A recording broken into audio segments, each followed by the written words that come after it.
teman-teman, selamat datang di channel Re Ayudhya. Mari belajar dan bertumbuh bersama. Di episode kali ini kita akan belajar bersama mengenai toxic parenting. Bagaimana sih ciri-ciri dari toxic parenting itu? Dan apa dampaknya bagi anak-anak atau bagi kita yang pernah mendapatkan perlakuan toxic parenting? Nah, nanti kita bahas bersama ya. Dan seperti biasanya, di obrolan santai ini saya kembali ditemani oleh Widya Henisa Putri. Oh ya, bagi teman-teman yang mungkin ingin bertanya atau sharing, bisa menuliskannya di kolom komentar ya. Oke teman-teman, mari kita mulai obrolan santai kita. Selamat mendengarkan.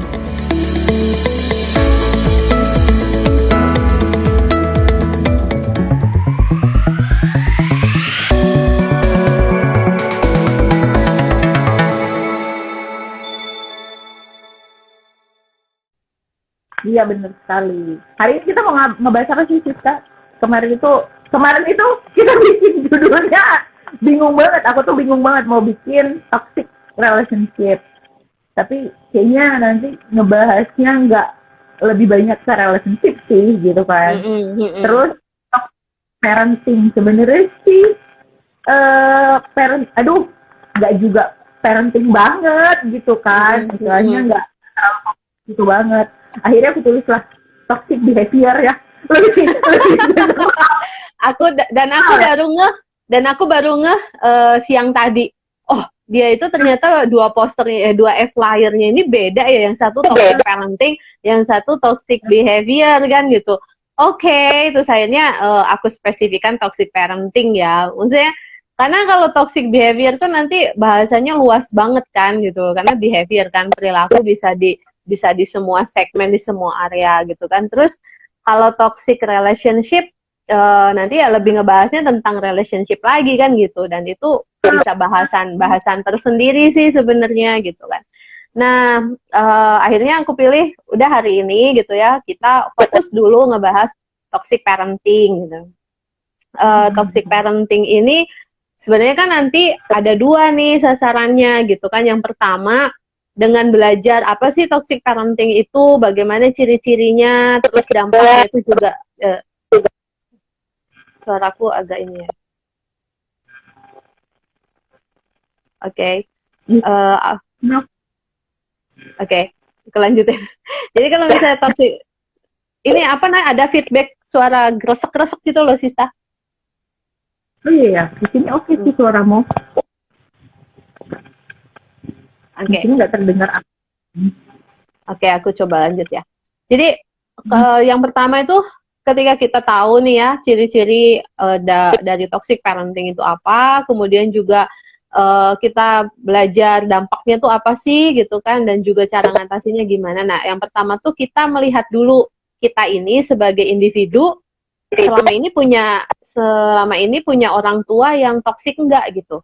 Jangan-jangan selama ini dalam tanda kutip kita nih korban dari toxic parenting misalnya gitu, sehingga kita akhirnya menjadi punya dalam beberapa peran kita jadi tidak begitu apa ya istilahnya tuh kita jadi memiliki banyak hambatan gitu ya, banyak hambatan dalam menjalankan beberapa peran kita gitu. Nah, salah satunya jangan-jangan karena kita ini secara nggak disadari dalam tanda kutip adalah korban dari toxic parenting yang dibawakan orang tua kita. Itu yang pertama. Jadi mari kita sama-sama melihat itu, dan kalau memang iya, itu cara ngatasinnya gimana gitu kan ya. Nanti bisa sambil diskusi sih contoh-contoh kasusnya gitu ya. Kemudian yang kedua, bagi teman-teman yang online ataupun nanti gitu ya setelah upload di video YouTube gitu kan, mungkin juga ada teman-teman online gitu yang melihat, yang menyaksikan psikoedukasi ini yang sudah menjadi orang tua misalnya. Nah, ketika dia sudah menjadi orang tua, bisa juga hasil pembelajaran kita malam ini tuh jadi bahan evaluasi diri. Sebenarnya selama ini dalam aku menjalankan peranku sebagai orang tua, aku sudah memberikan parenting yang baik belum ya untuk anak-anakku gitu. Sudah memberikan parenting yang sehat belum ya untuk anak-anakku. Jangan-jangan selama ini secara nggak disadari, aku juga melakukan toxic parenting gitu loh pada anak-anakku. Bagi teman-teman yang ikut live ini ataupun nanti melihat di video YouTube-nya gitu, yang sudah berkeluarga atau sudah punya anak misalnya gitu. Jadi ada dua itu. Nah, kita mau lihat ke situ. Jadi harapannya tuh kita secara pribadi melihat dulu apakah kita ini pernah mendapatkan toxic parenting, dan kalau misalnya pernah, caranya atasinya gimana. Lalu yang kedua juga kita mari bisa belajar juga untuk nanti kalau kita punya anak nih gitu ya, kita tidak meneruskan toxic parenting itu ke anak-anak kita. Atau misalnya kayak Widya yang belum punya anak tapi kan punya adik mungkin, punya keponakan mungkin gitu. Nah, itu juga bisa jadi satu bahan masukan juga mungkin untuk tante kita, untuk kakak-kakak kita mungkin yang punya anak. Nih, kita bisa kasih masukan juga ke mereka gitu. Kalau parenting yang sehat yang seperti apa, toxic parenting seperti apa. Jadi bisa dibagikan juga pengetahuan ini ke siapapun gitu. Benar banget sih. Itu memang gimana ya? Kalau sekarang tuh kan kalau dilihat ya, apalagi dengan maraknya media sosial saat ini gitu ya, kayaknya pola asuh orang tua tuh sekarang sudah mulai berubah sih, Sisa. Kalau dulu kan zaman aku lah dulu, ya ngomong aja lagi sembarangan, cabe mulutmu ya, kayak gitu kan. Istilahnya tuh kan kayak gitu, karena pola asuhnya ya. Pasti tuh bentar-bentar menggunakan kekerasan fisik gitu, mukul tuh dulu hal yang biasa. Di sekolah juga dulu guru-guru yang nggak bisa, misalnya anaknya bandel banget nih, terus nggak bisa dikasih tahu, terus dengan kekerasan, dengan cara mukul gitu kan. Dan dulu tuh hal yang biasa gitu kan ya. Tapi kan kalau sekarang tuh orang-orang, termasuk orang tua gitu ya, termasuk orang tua sudah tidak bisa melakukan hal itu gitu kan ya, tidak bisa memukul, tidak bisa dengan kekerasan fisik gitu lah ya, karena bentar-bentar nanti dia upload sama anaknya, terus dia dihujat, terus kemudian masuk deh tuh ke Komisi Perlindungan Anak gitu kan ya, kena teguran gitu kan ya. Jadi tuh sekarang tuh juga kalau dilihat tuh ada perbedaan pola asuh, tapi mungkin di satu sisi mungkin lebih mendidik, mungkin untuk menegur anak dengan cara tidak selalu dengan kekerasan. Memang itu lebih baik gitu ya, Sista. Tapi membentuk karakter anak-anaknya juga jadi lebih manja sih menurutku loh ya. Aku melihat kasat mata gitu ya. Kok anak-anak sekarang tuh ngelunjak ya, kayak gimana ya, kayak manja banget gitu, nggak punya effort untuk melakukan sesuatu. Kalau kita kan dulu, ayo kamu harus bisa dibantu untuk berjuang untuk meningkatkan daya saing gitu kan ya. Iya, anaknya kalau orang tua dulu kan, kita anak ini aja bisa loh gitu. Dia ini ya, nyindirnya ke kita sih ya, nggak bisa gitu kan ya. Nanti effort kayak gimana nih caranya untuk membahagiakan orang tua agar dia tidak banyak kali pun bacotnya gitu kan ya. Otomatis kita belajar. Orang tua terus tuh menuntut gitu kan ya. Terus kita yang ya udahlah gitu, menerima aja. Tapi ada beberapa perilaku yang terbentuk dari hasil didikan yang seperti itu yang memang bagus sih, walaupun ada juga yang nggak bagus gitu kan ya. Nah, gitu juga dengan yang sekarang ini loh, Sisa gitu. Aku melihat bahwa ya bagus sih, memang udah nggak pakai kekerasan lagi, dengan cara lain mungkin bisa mengajarkan suatu nilai kebaikan gitu kan ya, suatu perilaku gitu, pembentukan perilaku yang baik. Tetapi di lain sisi ada juga ternyata perilaku-perilaku yang kurang baik sih gitu, akhirnya perilaku negatif yang terbentuk kayak tadi itu, kayak lebih manja gitu kan ya, lebih pinginnya didengar gitu, ngerasanya itu bahwa itu bener loh, itu kan gaya lama gitu, kalian itu kan kuno gitu, effortnya lebih rendah gitu. Tapi aku nggak tahu juga sih ya kayak gimana, mungkin itu bisa jadi diskusi sih hari ini. Iya, bisa. Cuman ini ada satu kasus nih yang mungkin bisa juga jadi bahan malam. Ini beberapa waktu sih, dan ini terjadi di lingkungan aku. Jadi dia tuh anak umur 10 tahun kita.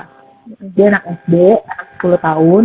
Jadi kalau dari sejarahnya gitu ya, dari perilakunya, dia tuh memang suka main gadget gitu. Sewaktu-waktu gadgetnya diambil sama orang tuanya. gitu. Jadi diambil sama orang tuanya, disita gitu kan. Apalagi dengan pembelajaran online kayak gini, dia lebih banyak main dibandingkan belajar gitu kan. Nah, disita lah sama orang tuanya. Nah, pas disita nggak masalah dia, nggak ada marah, ngamuk, nggak ada. Tapi beberapa hari kemudian setelah disita, tiba-tiba dia mukulin dirinya sendiri. Dan dia nangis kejer gitu. Terus tanya sama yang jagain dia kan sama asisten gitu kan. Jadi sama asistennya, emang anaknya sering kayak gitu ya gitu. Terus kemudian kok low battery. Terus udah kayak gitu, asistennya cerita, dia bilang kalau misalnya dia suka ngelakuin hal itu, kalau misalnya dia kesel sama orang gitu, dia memang nggak marah sama orang itu gitu, tapi dia malah mukulin dirinya sendiri. Nah, ini tuh mungkin bisa didiskusiin apakah anak ini termasuk toxic parenting atau gimana gitu ya. Bisa nanti memancing ya. Ini aku sambil aduh kelihatan banget aku ngelas sambil di atas kasur ya. Bebas Bu, bebas. Bener-bener. Iya, meskipun ini berdengung ya, suaranya aku mendengar suara berdengung audionya. Ya, mungkin wireless kayaknya. Karena udah mau mati, coba aku matiin ya. Aku ganti, karena dia mati. Habis baterai. Kayak mana lah? Mana nih, hilang lagi dia. Kalau kayak gini berdengung nggak sih, Sta? Enggak sih, enggak berdengung. Tapi suaraku double. Iya dong. Karena kan balik lagi kan dia. Bentar ya, aku tak pasang yang lain.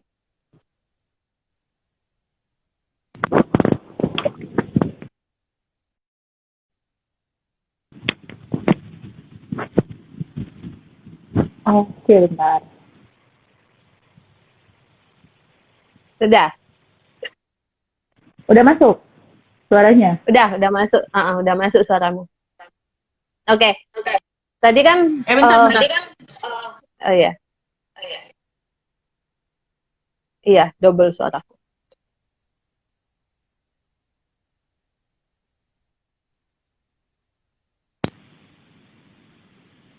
Sudah?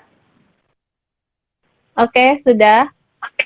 Oke, boleh dilanjutkan. Oke. Hai Mary. Jadi Ada halo Mary. Halo Mary. Halo Dek. Oke, thank you, jelas ya suara kami ya. Ya. Tadi kan Widya bilang ada perubahan pola di masa lalu sama di masa sekarang. Kalau masa lalu tuh kayaknya orang tua berlaku kekerasan fisik itu normal gitu ya, sehingga beda sama anak sekarang. Tapi nggak juga, dan kamu bilang apa? Makin jarang gitu ya orang tua yang melakukan kekerasan fisik di masa ini gitu.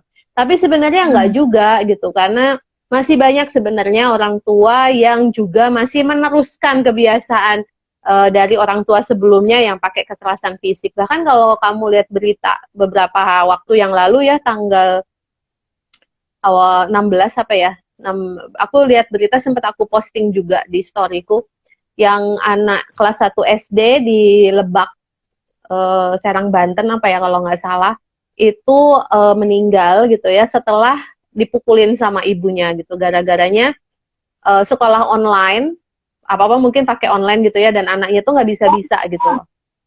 Dan ibunya emosi, ya ibunya emosi, terus dipukul. Kemudian pas dipukul itu anaknya sesek napas, tapi terus dibawa ke rumah sakit, tapi ternyata nggak ketolong kan, dan mereka kuburkan sendiri gitu, dan diam-diam lagi dikuburinnya kalau nggak salah beritanya gitu. Jadi memancing kecurigaan warga sekitar gitu kan. Aku asumsiku gitu ya, karena nggak tahu berita detailnya, cuman asumsiku nggak mungkin deh di anak baru sekali dipukulin. Kemungkinannya pemukulan ataupun kekerasan fisik yang dia terima itu udah berlangsung berkali-kali. Sehingga pada waktunya dia dipukul yang kesekian kali, tubuhnya udah nggak tahan gitu kan, udah nggak kuat, nah meresponnya sampai dia sesak napas terus akhirnya sampai meninggal. Jadi Dan banyak sih kasus-kasus selain sebenarnya kekerasan fisik itu tidak selalu bentuknya yang ekstrim pukulan kayak gitu aja ya, nyubit aja gitu ya, ngelempar gitu, itu kan juga sudah kekerasan fisik gitu. Kalau aku di lapangan ketika melayani siswa-siswa gitu ya, banyak kok sebenarnya yang juga mengalami kekerasan itu. Nah, kita kan mau bahas toxic parenting itu tadi ya. Nah, kita tuh seringnya mikirnya toxic parenting itu hanya berkaitan dengan apa namanya bentuk kekerasan aja gitu. Nanti kita lihat nih ciri-cirinya, apakah betul kekerasan aja yang dikategorikan toksik atau ada hal-hal lain juga yang sebenarnya oh ternyata itu nggak keras gitu ya, tapi ternyata itu juga toksik gitu. Nah ini kan nanti karena pasti hasilnya juga berbeda gitu. Nah selain itu gitu ya, selain itu banyak juga klien-klien yang kutemuin ataupun orang-orang di sekitarku gitu ya, ketika cerita ataupun konseling ataupun konsultasi gitu ya, ataupun kita sekedar dengar cerita teman gitu ya, banyak juga yang mereka punya kepahitan gitu loh dengan orang tuanya sendiri, dan itu cukup mengganggu perkembangan mental mereka juga gitu, cukup mengganggu kesehatan mental mereka juga gitu. Nah ini kan juga kita mau lihat nih apakah betul orang tua kita ini toksik atau bagaimana. Dan rata-rata yang bingungnya gini loh Sista, kalau mungkin next time kalau mau bahas toxic relationship ataupun toxic behavior gitu, kita bisa bikin sesi lagi gitu kan ya topik itu. Nah, toxic relationship ataupun toxic friendship gitu ya, kalau relationship misalnya pacaran tapi dengan orang yang toksik atau hubungannya juga toksik gitu, atau kita berteman dengan satu teman atau satu komunitas yang sebenarnya juga toksik gitu ya, teman-teman kita ini toksik. Nah kalau kita berpacaran atau berteman dengan toxic people itu kan kita pergi gitu aja kan gampang, maksudnya lebih mudah untuk kita, ya udah kalau kamu masih pacaran putus aja udah gitu ya. Berteman atau komunitas itu nggak sehat, ya udah kita putus aja gitu. Jadi kita pergi, tinggal bersama-sama dalam komunitas yang toksik itu. Tapi gimana kalau yang toksik itu justru orang tua kita sendiri gitu? Kan nggak ada tuh yang namanya, iya kan nggak bisa dong kita langsung putus hubungan dengan orang tua, kan mustahil gitu loh. Terus juga oke lah kalau pacar gitu atau suami istri itu kan ada mantan ya, mantan suami bisa cerai misalnya gitu ya, mantan istri atau mantan pacar gitu ya, mantan teman gitu. Tapi kan nggak ada mantan orang tua gitu ya, atau mantan anak itu kan nggak ada. Nah ini jadi banyak juga kasus yang gini, orang tua gue tuh toksik gitu, tapi masa iya gue harus pergi dan meninggalkan mereka gitu kan, dan mau pergi sampai manapun darah mereka tuh mengalir di dalam tubuhku juga kan ibaratnya gitu. Jadi hubungan antara kita dengan orang tua kita itu kan nggak bisa langsung putus gitu aja, even though mereka itu toksik gitu. Nah ini mau kita bahas nih nanti gitu kan, gimana caranya kalau orang tua kita sendiri yang toksik gitu. Kalau pacar mah putusin misalnya gitu, temen udah tinggalin, cari temen baru yang lebih sehat. Kalau orang tua terus gimana gitu. Nah ini kan bisa jadi satu bahasan juga gitu, karena itu bisa menimbulkan satu kegelisahan juga kan gitu.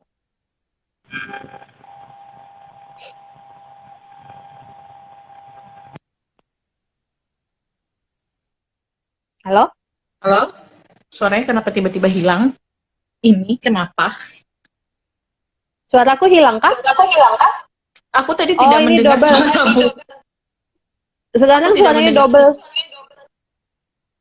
Bentar.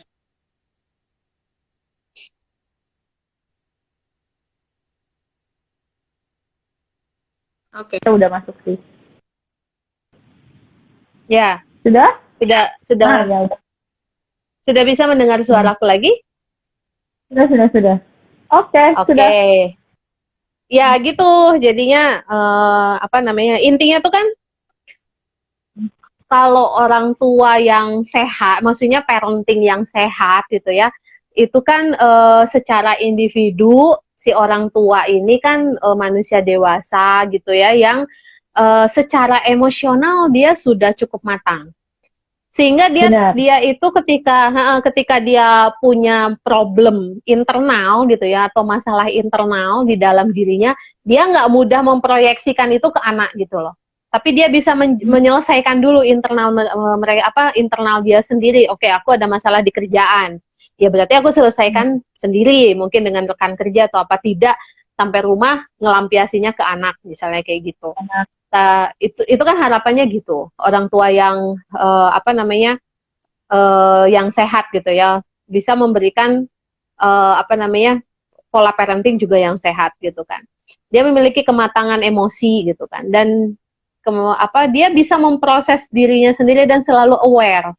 Biasanya karena orangnya matang secara emosi, dia selalu sadar, kesadaran self awareness-nya tuh cukup baik gitu. Ya kayak dia bisa memisahkan gitu antara ini pekerjaan, ini di rumah gitu, ini masalahku dengan istriku gitu ya, masalahku dengan orang tuaku, jadi nggak ngelampiasin ke anak gitu, tapi dia selesaikan itu, dan dia tidak menuntut orang lain untuk bertanggung jawab atas kondisi emosinya dia sendiri. Kalau orang tua yang sehat kan secara individu kan sebaiknya begitu, sehingga dia juga bisa mencintai dirinya sendiri gitu kan, peduli gitu sama diri sendiri. Dan juga dia bisa menghormati dirinya sendiri, sehingga ketika dia bisa menghormati dirinya sendiri, dia juga bisa menghormati anaknya dan juga bisa membuat satu batasan juga yang sehat. Orang yang seperti ini tuh bisa mencintai tanpa syarat gitu, dia paham bagaimana mencintai tanpa syarat karena dia udah bisa mencintai dirinya sendiri gitu kan.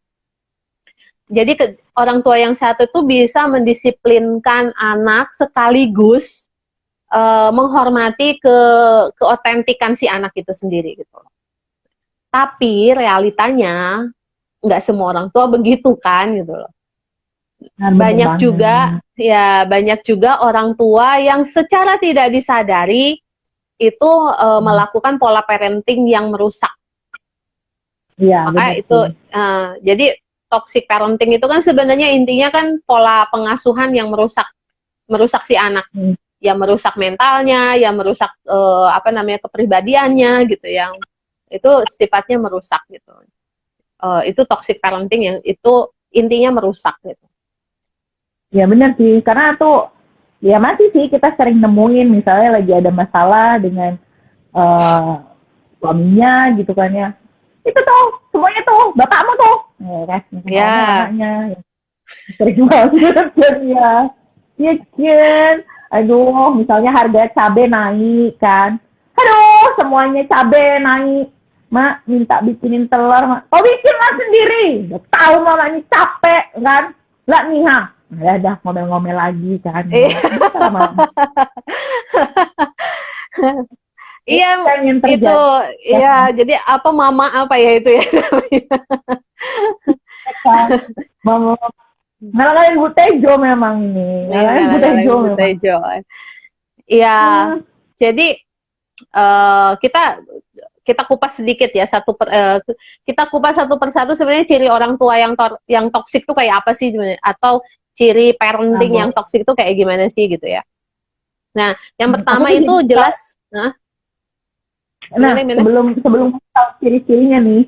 Nah, aku tuh jadi ingat pas lagi ngebahas toxic parenting ini, dulu tuh aku punya teman kuliah gitu kan, teman kuliah, terus, nah dia tuh suka cerita bahwa mamahnya tuh suka banget bikin malu dia di depan umum, bikin malu.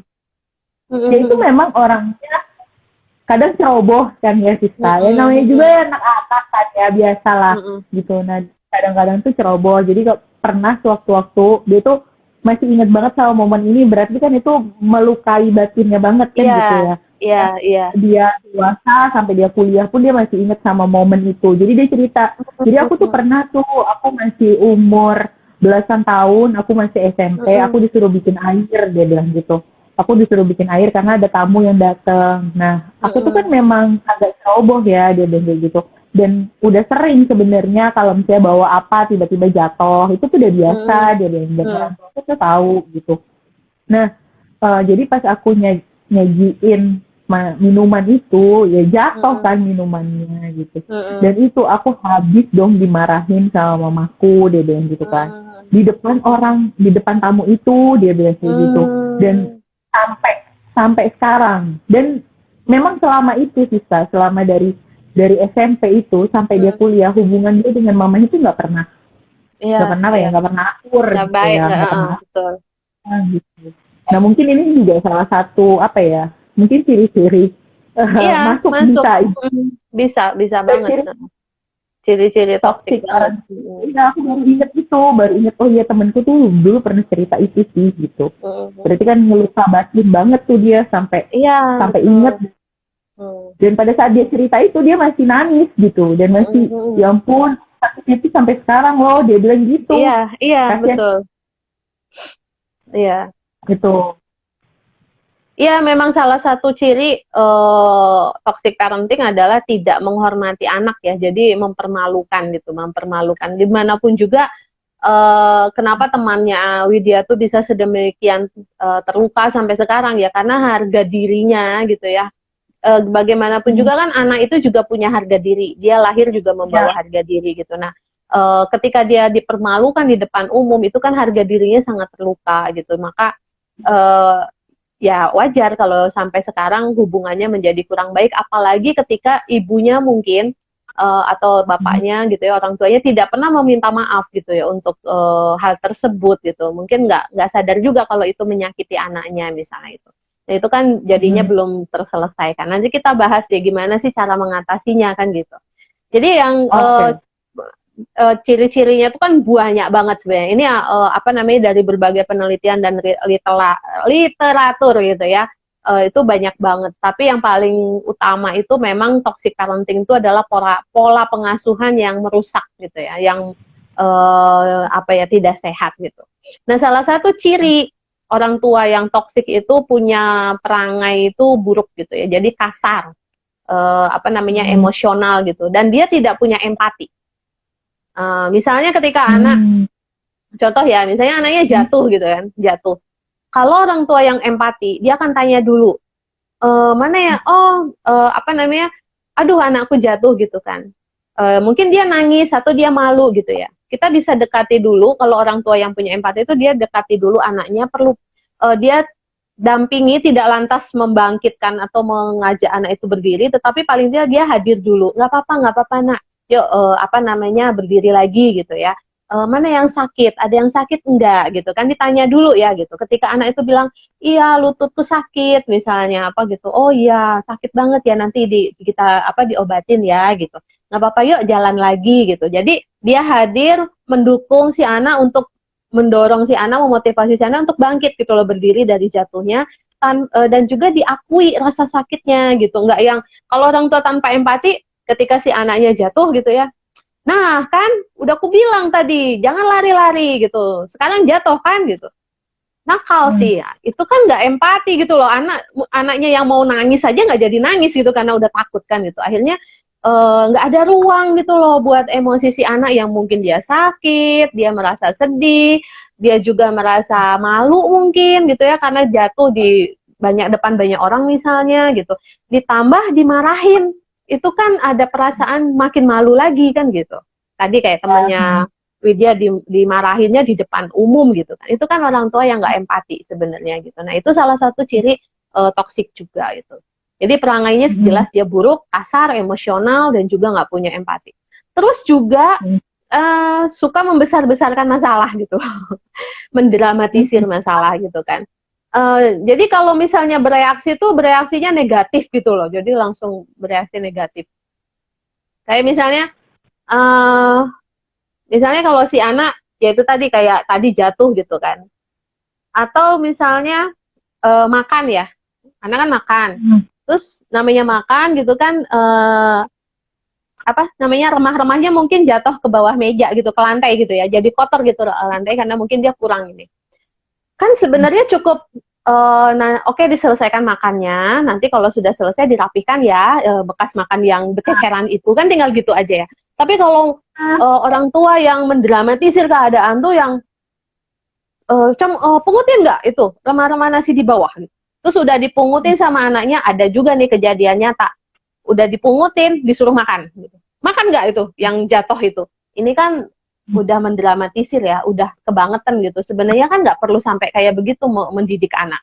kita cukup bilang loh, nak, makannya kurang rapih gitu ya, tapi nggak apa-apa, yuk mejanya dideketin biar nggak jatuh misalnya kayak gitu. Nah, nanti setelah makan dirapihin ya, yang bawah itu remah-remah itu dipungutin terus dibuang kan gitu. Tapi kalau orang tua yang toksik, wah itu bisa sampai kayak gitu. Jadinya pungutin nggak, makan nggak gitu. Jadi yang sudah jatuh di bawah meja makan malah disuruh dimakan. Ini kan ya jelas toksik gitu kan. Itu kan bisa menyakiti perutnya si anak dan itu kotor kan sebenarnya. Jadi menghukumnya tuh lebay gitu loh, maksudnya menghukumnya keterlaluan gitu loh. Jadi nggak sesuai konteksnya lagi gitu loh.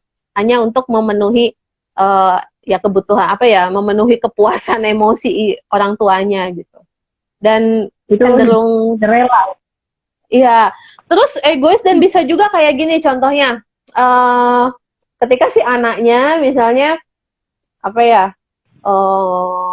nggak nurut gitu ya, misalnya kamu mau belajar gitu ya, matiin TV-nya, sekarang belajar gitu ya, yuk belajar kerjakan PR atau apa. Tapi kalau orang tua yang toksik ini, salah satunya mendramatisir dan egois itu adalah nih, ayo toh nak belajar gitu, kamu pengen mama tuh mati. Kenapa nih? Harusnya sih enggak. Suaranya double. Udah. Harusnya sih enggak double. Oke. Halo? Ya. Oke. Udah kan? Ya. Jadi dia bisa gini, kalau kamu nggak nurut sama mendingan mama mati aja gitu.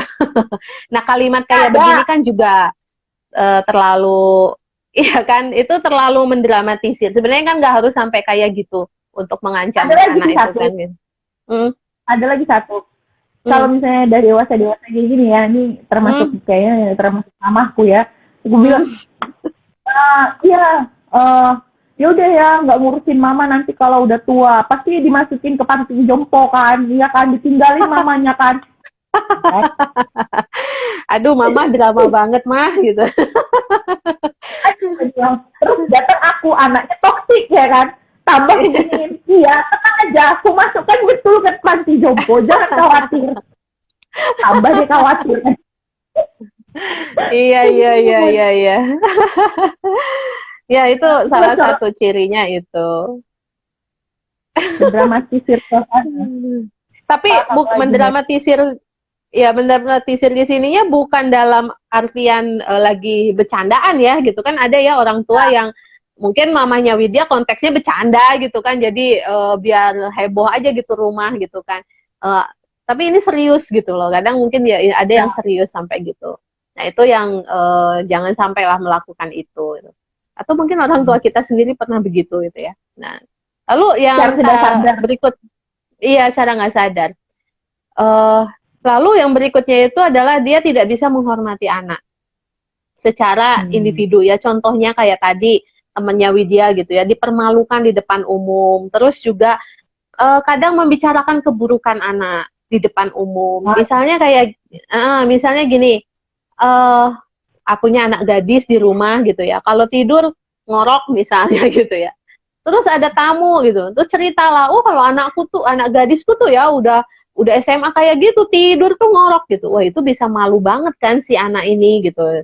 Padahal mungkin maksudnya orang tuanya sekedar bercanda gitu loh. Nah, tapi dia bercandanya dia nggak sadar bahwa itu sebenarnya menceritakan keburukan anaknya. Belum lagi ada lagi yang aku sering banget nih dengar orang tua ya yang cerita ke aku gini, misalnya, oh anakku tuh ini ya, kalau dikasih tahu tuh bisa jawab gitu loh. Terus nggak tahu ya, anakku tuh ini susah banget dikasih taunya, suka marah-marah. Jadi kayak itu bukan dalam waktu konsultasi ingin ngebahas parenting, tetapi lebih ke menyebarkan keburukan-keburukan si anak gitu loh. Jadi, anakku tuh pancen angel kayak, misalnya kayak gitu ya, kadang ada yang kayak gitu. Benar-benar. Dan anakku tuh pancen. Iya, beneran kayak gitu sih, Sisa. Iya dia kan? Ngomongin kan.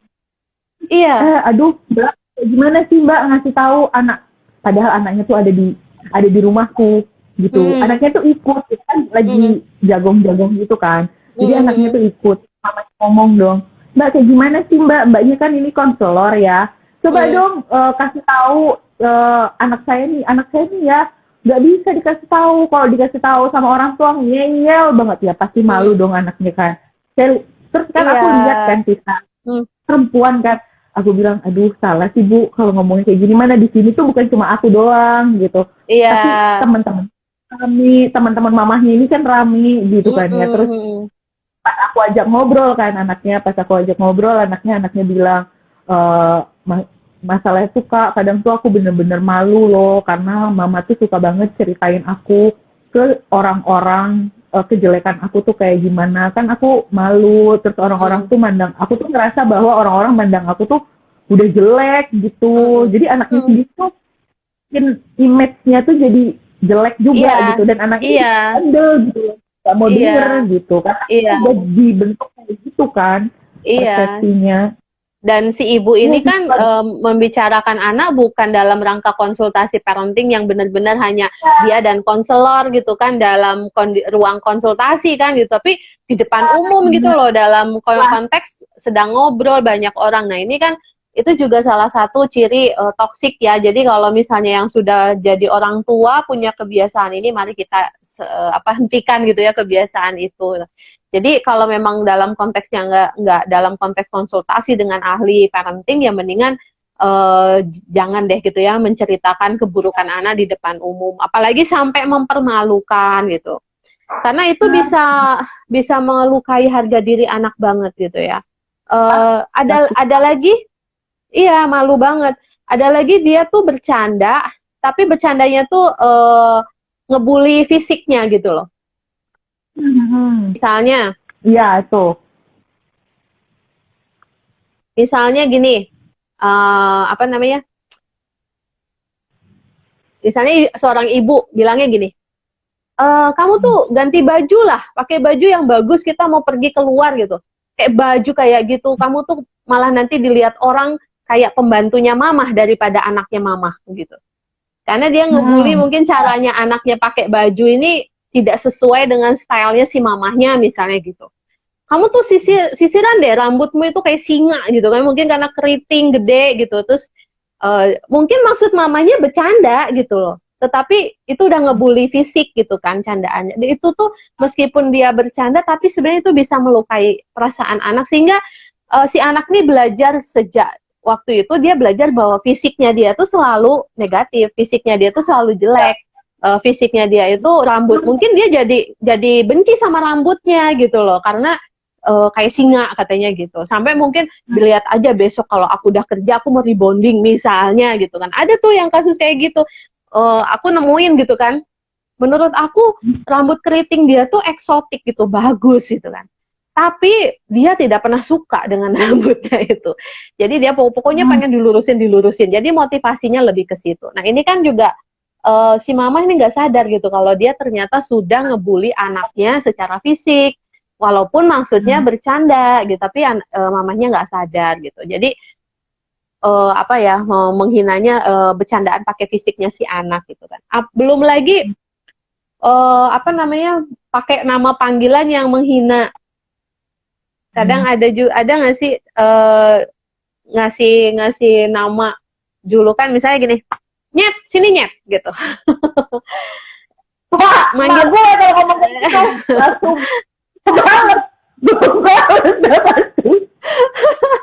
Padahal itu anaknya gitu loh. Ada yang dipanggil kayak gitu, jadi anaknya aja dipanggil monyet gitu. Nah ini kan, ya itu akan membuat citra diri si anak pasti negatif gitu. Belum lagi label, bodoh. belum lagi label negatif kayak tadi nakal, bodoh gitu kan, apalagi bebal mungkin gitu. Banyak label-label negatif gitu. Apalagi ditambah mungkin juga meremehkan gitu ya, meremehkan si anak gitu. Misalnya kayak si anak lagi mencoba mau membuat masakan, misalnya dia udah gadis gitu ya. Atau ini aja deh. Misalnya anak cowok gitu ya. Dia lagi berusaha untuk belajar naik sepeda misalnya gitu. Nah orang tua tuh bukannya ngedorong tapi ngeremehin gitu. Halah paling kamu nggak bisa naik sepeda gitu. Jadi ngeremehin gitu. Masa cowok nggak bisa? Iya, Gitu. kadang gitu. Belum lagi kalau pas misalnya si anaknya bilang gini, Pah, sekarang apa namanya merek sepeda yang bagus ini loh Pah, misalnya gitu. Tapi si bapaknya nggak ngedengerin, tapi dia bilang, alah anak kecil tahu apa gitu. Nah itu kan ngeremehin si anak. Padahal mungkin si anak tuh denger dari temennya atau baca artikel gitu ya. Memang ada brand-brand sepeda yang lagi happening misalnya gitu. Tapi karena papahnya toksik itu tadi gitu ya, nggak bisa menghargai si anak. Tapi jadi jatuhnya lebih, alah kamu anak kecil tahu apa sih gitu. Itu kan ngeremehin Bener. gitu. Ngeremehin anak ini secara individu. Terus mengejek gitu kan. Mengejek kayak gitu. Kayak berita baru-baru ini tuh kan ada tuh orang tua ngebully anaknya tuh sampai bunuh diri. Itu ada loh kita. Kemarin Ya aku ampun. baca headline itu. Jadi mungkin karena sering labelin hal yang jelek terus ngebully secara verbal, akhirnya anaknya tuh bunuh diri karena dibully sama orang tua sendiri. Kan ironis banget ya. Harusnya kan dilindungi sama orang tua kan, malah dibully gitu. Itu sih masih ada sih yang kayak gitu, miris sih. Iya. Ini masih berapa menit lagi sisa sesi 1? Kayaknya masih 10 menitan lagi sih. 10 Karena kita mulai tadi jam 8 kurang. Tapi nanti disimpan ya. Iya, ini aku simpen deh. Nah, gitu. sambil nunggu ganti sesi. Ada lagi satu lagi apa namanya ciri toksik itu orang tuanya nggak pernah minta maaf. Jadi orang tuanya tuh nggak pernah merasa bersalah gitu. Jadi dia gengsi lah untuk minta maaf. Atau sebenarnya dia tahu dia salah tapi gengsi untuk minta maaf. Itu juga salah satu toxic parents juga kecenderungannya gitu. Dan ini justru membuat luka batin pada si anak itu nggak selesai-selesai.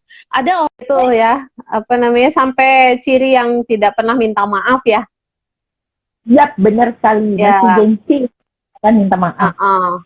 Iya, itu tuh ada satu cerita juga ya, apa namanya, ada satu individu gitu, dia perempuan, ribut sama ayahnya gitu sejak dia remaja sampai pergi gitu kan. Bahkan sampai dia sudah menikah gitu ya, dia luka batinnya masih gitu. Dan sebenarnya yang dia cari itu apa? Permohonan maaf dari ayahnya gitu, yang tidak pernah dia dengarkan sampai dia sudah dewasa, sudah punya anak sekalipun. Tapi itu tuh menggerogoti dia sekali gitu. Jadi orang tua memang ini ada beberapa orang tua yang cukup gengsi atau untuk meminta maaf karena mungkin terpola tidak terbiasa dari sebelumnya gitu ya. Terus ya, toxic parenting itu juga identik, kalau tadi kan definisinya adalah pola pengasuhan yang merusak ya. Maka yang namanya kekerasan fisik, kekerasan verbal, kekerasan atau juga pelecehan seksual, pelecehan secara emosional gitu. Ada penelantaran, ada pengabaian. Nah, itu juga termasuk dalam ciri-ciri toxic parenting. Jadi kekerasan fisik jelas ya, pemukulan, nyubit, tempeleng gitu kan, apa iniin kepala gitu ya, apa narik tipis gitu ya, ngelempar pakai barang, itu udah jelas toksik gitu kan. Kemudian juga kekerasan verbal ya, tadi tidak bisa berbicara dengan ramah, dengan sopan, tidak ada empati itu. Jadi kalau mungkin dia tidak pernah memukul gitu ya, tetapi sering ngatain negatif ya, kayak tadi BO, bisa gitu kan. Dikatakan itu dengan ngebentak gitu, itu kan juga sudah kekerasan verbal gitu. Atau mungkin ya kadang ada kalimat-kalimat yang dasar anak apa gitu kan ya, kayak gitu-gitu, itu juga bisa melukai gitu kan. Kayak aku pernah mendengar caci makian misalnya, kayak dasar kamu itu anak pelacur, nah kayak gitu. Itu padahal ibunya bukan pelacur juga gitu loh, tapi karena mungkin dia punya kemarahan pada ibunya gitu ya, lalu dilampiaskan ke anaknya gitu. Nah, keluarlah kekerasan verbal itu. Nah, ini kan juga nggak baik. Atau mungkin juga verbal yang apa namanya, mengancam gitu ya. Kemudian ada satu pelecehan itu ya, kalau pelecehan seksual jelas ya, itu juga jelas toksik banget, bahkan bisa kriminal gitu kan. pelecehan Bener. secara emosi, misalnya pelecehan secara emosi dan juga kekerasan secara emosi itu loh yang sering kita dengar, anak cowok kok nangis gitu. Nah, itu juga termasuk pelecehan secara emosional sih sebenarnya. Seakan-akan nangis itu punya kelamin gitu kan. Jadi kalau yang nangis hanya perempuan gitu oke, laki-laki nggak boleh. Padahal nggak gitu. Semua individu tuh punya emosi kan gitu. Dan anak laki-laki pun bisa tetap punya sedih dan bisa menangis. Jadi kalau ada anak laki-laki menangis ya jangan dilarang juga, tapi lebih ditanyakan, kamu sedih ya, kamu terluka ya, kamu kecewa ya, ada apa kan gitu. Jadi nggak apa-apa nangis dulu, diselesaikan baru nanti kita bicara, kan harusnya gitu. Tapi ini enggak, itu kan pelecehan juga sebenarnya secara emosional juga, ada kekerasan secara emosional juga. Kemudian juga ada yang namanya pelecehan peran. Pelecehan peran tuh gini, kayak tadi, dia berantem sama suaminya ya. Lalu si anak ini dibilang gini, misalnya nama anaknya Widya gitu ya. Widya, tanya tuh sama bapakmu, mau makan nggak gitu. Gitu. Oh iya, ada sih itu ya. Ya. Lagi berantem, anaknya jadi perantara. Ya kan? Itu sebenarnya pelecehan peran. Dan itu nggak, ya itu kalau menurut literatur itu udah termasuk toxic parenting. Karena apa? Si anak dilibatkan dalam konflik orang tua. Yang seharusnya yang menyelesaikan antara si ayah dan si ibu atau si suami dan istri. Nggak perlu melibatkan si anak gitu loh. Tapi ini kan anak seakan-akan diberikan tanggung jawab untuk menjadi penengah gitu. Nah ini termasuk pelecehan role abuse gitu ya, pelecehan peran juga. Nah jadi nggak bener tuh kayak gitu. Jadi kalau misalnya kamu ada masalah sama suamimu ya selesaikan berdua gitu loh, jangan libatkan anak. Karena ini anak akan bingung gitu loh. Dan dia jadi kok aku toh gitu yang dikena. Karena kan ada bicara gitu. Widya, tanya sama bapak lu makan nggak gitu. Kayak gitu kan kamu juga pas ngedenger nadanya kan nggak enak juga gitu kan. Terus juga datengin bapaknya ngomong pelan-pelan, Pak, bapak mau makan nggak gitu dengan rasa takut gitu ya, udah dibentak mamanya kayak gitu. Terus bapaknya bilang nggak usah berisik gitu. Wah itu kan dia jadi dapat double gitu kan, udah mah disuruh mamanya begitu gitu kan, terus dia udah dapetin reaksi bapaknya kayak gitu, terus harus nyampein gitu loh, tanggapan negatif itu harus nyampein ke mamanya. Betapa dia hatinya itu kan campur aduk gitu. Mah kata papa enggak kan gitu ya. Kan kasihan gitu. Nah, ini termasuk toksik juga gitu. Jadi sebaiknya kalau yang sudah melakukan itu ya sebaiknya dihentikan. Kalau memang ada masalah dengan suami, dengan pasangan ya selesaikan sendiri. Kalau dengan masalah dengan istri ya selesaikan sendiri, nggak usah melibatkan anak gitu. Apalagi kalau anaknya masih masa pertumbuhan, masih SD, SMP, lain soal kalau anaknya sudah dewasa kan gitu. Itu bener, salah satu. Iya, kecuali ya kalau misalnya nih dia ngebentak kayak tadi kan dia bilang anak laki nggak boleh cengeng, ya itu harus diperhatikan kembali karena secara tidak langsung tuh kadang tuh ada tuh orang tua yang masih kebablasan gitu. Kecuali kalau misalnya anak cowok kok pakai rok, nah itu bener sih. Iya.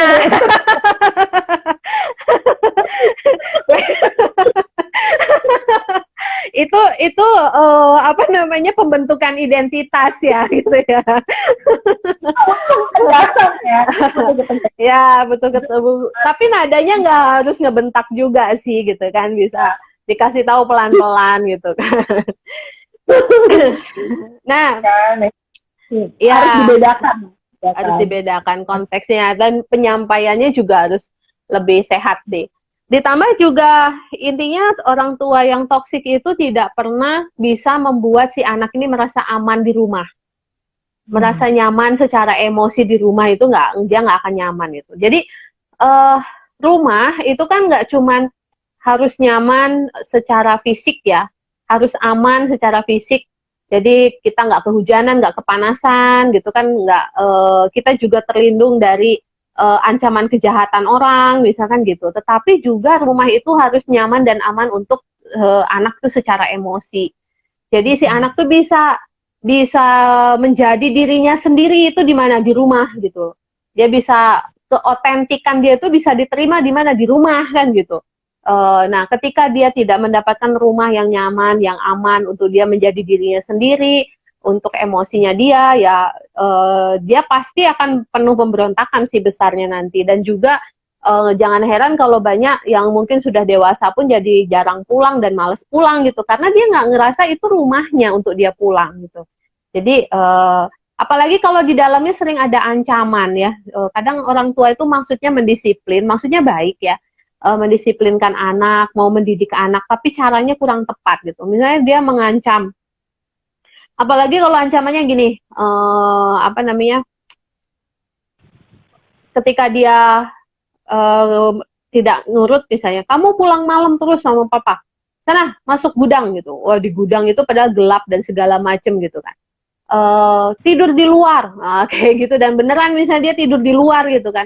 Ini kan penuh ancaman gitu. Atau udah belum apa-apa, bapaknya udah dari jauh udah bawa ikat pinggang gitu kan, udah mau mecutin anaknya. Nah, ini kan juga ancaman untuk menyiksa gitu ya. Nah, ini juga toksik banget gitu, tidak disarankan.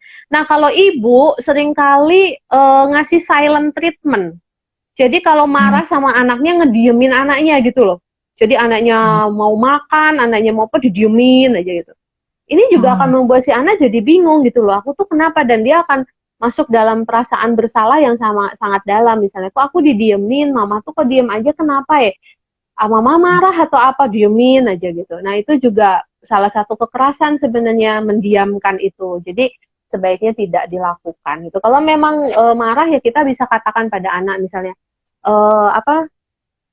perilakumu yang seperti itu membuat mama marah gitu, membuat mama kecewa sama kamu misalnya gitu. Sehingga anak tuh jelas, oh perilaku A yang membuat mama kecewa karena apa, dijelasin gitu kan alasannya apa gitu. Jadi anak tuh yang dikoreksi perilakunya, bukan individunya gitu loh, bukan pribadinya gitu. Misalnya dia mencuri uang di rumah gitu ya, pisahkan antara pribadi dan perilaku. Jangan dicampur aduk gitu, sehingga ketika kita bilang kamu dasar pencuri, ya itu kan kita udah nyerang personalnya dia secara individu gitu ya.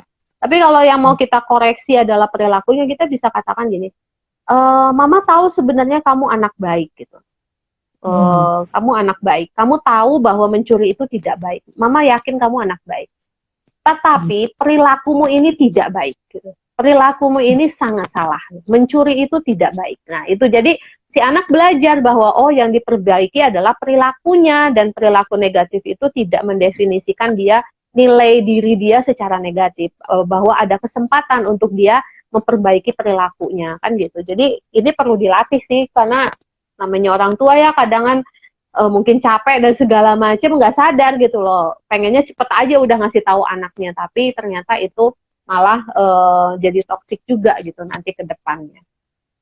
Nah, itu dari tadi kan kita selalu ngebahas bahwa toxic parenting itu tuh sisa itu pasti dengan kekerasan, tidak menghargai anak gitu ya. Tapi orang-orang nih orang tua yang selalu apa ya istilahnya,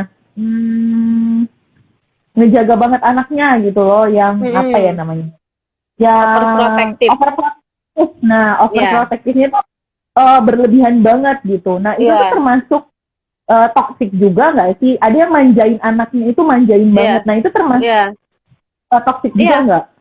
Iya. Jadi tadi itu yang aku bilang, toxic itu yang kita kenal kan sejauh ini memang yang kasar-kasar, yang keras gitu ya. Tapi sebenarnya ada yang namanya overfunction parents gitu ya. Ada namanya juga overprotective parents. Itu juga termasuk toxic.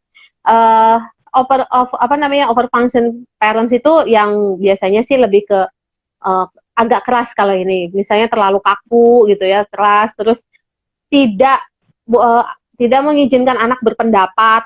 Jadi harus apa maunya mama. Misalnya biasanya kalau kayak gini tuh ini, pemilihan jurusan.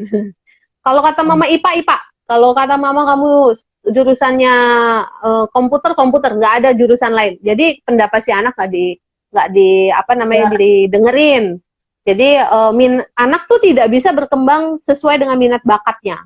Pokoknya mama tuh tahu kamu tuh bisa kuliah kedokteran gitu. Pokoknya kamu daftar kedokteran gitu. Padahal anaknya mungkin nggak pengen gitu. Nah, orang tua yang overfunction nih cenderung kayak gitu. Dia punya ekspektasi pada anak tuh terlalu tinggi gitu, dan nggak pernah mikir apakah si anak terbebani atau tidak gitu loh dengan ekspektasi ibunya ini. Mama yakin kamu tuh sebenarnya bisa. Kenapa? Apalagi gini ya, datang ke pulang sekolah, mah ulanganku dapat nilainya 99. Terus bukannya dipuji, terus bilang gini, mama tuh yakin kamu tuh sudah bisa dapat 100. Kenapa kamu cuma dapat 99? Nah, kayak gitu. Jadi terlalu tinggi sekali gitu. Nggak ngerti loh, untuk dapetin nilai 99 mungkin si anak ini juga sudah setengah mati untuk belajar kan gitu. Dan sudah sedemikian terbebani, dan nggak ada ruang diskusi. Jadi pokoknya manut mama atau manut papa. Nggak ada yang lain-lain gitu. Pokoknya nggak ada diskusi, dan dia itu juga termasuk menghukum anak itu begitu cepat gitu loh, menghukum. Jadi aturan dilanggar dikit masuk kamar, dilanggar dikit gak usah sekolah, kayak gitu tuh cepat banget. Tanpa mau mendengarkan dulu gitu loh, latar belakang perilaku si anak tuh kayak gitu tuh kenapa gitu kan. Nggak mau denger, jadi nggak ada diskusi. Itu overfunction parents. Nah, yang overprotective itu ya sangat melindungi. Tapi sebenarnya bukan sekedar melindungi sih ini, tapi berusaha mengontrol atau mengendalikan si anak. Jadi anak tuh digenggam erat sama dia. Jadi yang overprotective itu bukan sekedar melindungi sebenarnya, tapi justru mengendalikan. Jadi sama aja mirip sebenarnya sama overfunction parents, itu sama aja mirip, bahwa dia dikendalikan. Jadi misalnya nelpon setiap hari, setiap jam, kamu di mana gitu, dianterin gitu ya, sampai anak tuh benar-benar nggak bisa mandiri. Nah itu juga anak usia, misalnya anak kelas 2 SD belum bisa mandi sendiri, belum bisa makan sendiri gitu. Ini kan juga terlalu berlebihan ya, memanjakannya. Nah itu juga toksik, termasuk toksik, karena itu merusak kepribadian anaknya juga. Nanti dia menjadi anak yang tidak tahan banting, menjadi anak juga yang cenderung tidak mandiri nantinya. Jadi tanyanya sama orang tuanya ya gitu. Betul. Apalagi orang tua yang terlalu permisif juga itu toksik juga. Jadi, mah aku mau pesen GoFood ya, pesen aja, pesen gitu ya, makan. Mah nggak habis, buang aja ya, buang. Anak sultan kan. Mah aku mau beli ini, nggak ada duit nah gitu tuh. Pokoknya mau ya dicarikan gitu, gesek gitu kan, langsung maunya anak diikutin. Itu juga termasuk toksik, karena karena tadi yang bahwa ya ini kan aku demi anakku gitu, apa aja dikasih, ada ya nggak masalah. Kan ada ya orang tua yang berpikiran kayak gitu, tapi ternyata perilaku itu toxic sebenarnya gitu kan. Toxic juga, karena kan toxic parenting itu bukan hanya kekerasan, tetapi juga ada yang namanya pengabaian. Pengabaian itu artinya tidak ada arahan ataupun bimbingan. Nah, orang tua yang permisif itu nggak ngebimbing, nggak mengarahkan juga gitu loh. Lebih membiarkan kan? Membiarkan aja anaknya mau main game sampai seminggu aja didiemin misalnya. Itu kan pengabaian, penelantaran, nggak ada arahan, nggak ada bimbingan. Padahal si anak ini dalam proses dia bertumbuh, dia berhak mendapatkan bimbingan, berhak mendapatkan arahan yang sehat. Nah, ketika orang tua permisif, itu toksik banget. Nah, aku tuh jadi, kan tadi di awal kita ngobrol-ngobrol, kan aku cerita tentang anak yang 10 tahun itu kan. Nah, orang tuanya itu termasuk orang tua yang permisif ini. Iya, kemungkinannya begitu. Karena kan ketika si anak anak kecanduan game, itu kan tidak terjadi 1 kali 24 jam dong. Itu kan akumulasi dari sekian jam, sekian hari, sekian minggu, sekian bulan dia terbiasa dengan game itu. Nah, selama 1 tahun kebelakangan ini, reaksi orang tuanya ketika si anak main game seperti apa kan gitu. Enggak langsung ujuk-ujuk 1-2 besoknya enggak, terus kemarin enggak, terus langsung besok kecanduan, kan enggak gitu. Proses menjadi candu, proses menjadi adiksi itu kan juga by time gitu kan. Iya, ada prosesnya yang terus-menerus. Satu perilaku yang dilakukan secara berulang, konsisten kan itu bisa juga menjadi satu perilaku baru yang Ya mungkin kalau kecanduan jadi negatif kan gitu. Ya. Ya itu salah satu contohnya. Kebanyakan kasus-kasus kecanduan gadget, kecanduan game, ataupun kecanduan hal-hal yang lainnya, itu biasanya latar belakangnya orang tuanya itu cukup permisif. Jadi orang tuanya tidak tegas dan tidak konsisten mengarahkan. Mungkin sekarang jangan main game hari ini, besoknya anak coba main game didiemin. Berarti kan nggak ada konsistensi gitu loh. Kalau nggak main game jam 1 sampai jam 5 nggak main game, ya harusnya begitu terus kan gitu. Tapi nggak, kadang boleh, kadang enggak. Itu juga menjadi tidak konsisten. Akhirnya anak juga bingung kan, batasan jelasnya di mana nih kan gitu. Jadi memanjakan, permisif, itu identik lebih ke mengontrol, kemudian juga tidak memberikan arahan dan bimbingan, itu juga termasuk toxic parenting. Jadi semua perlu proporsional, pendisiplinan proporsional, kasih sayang juga proporsional. Jadi semua harus seimbang gitu. Ketika mendisiplin pun itu dalam rangka dalam bingkai kasih sayang juga gitu. Nah, ini juga ada nih Sista. Aku nggak tahu apakah dia berpotensi untuk menjadi toxic parenting. Kita juga nggak tahu. Cuman ada nih kebiasaan masih di sekitar aku juga gitu ya. Di sekitar aku banyak kan masalah ya. Oke. Ibu-ibu muda baru nikah gitu dan baru punya anak. Nah, setiap dia ada masalah dengan pasangannya, itu selalu tuh diumbar di sosial media gitu, sampai semua orang tuh bisa dan menyindir pasangannya. Padahal pasangannya mungkin nggak ngerasa kesindir loh, nggak mainan medsos gitu. Pasangannya tuh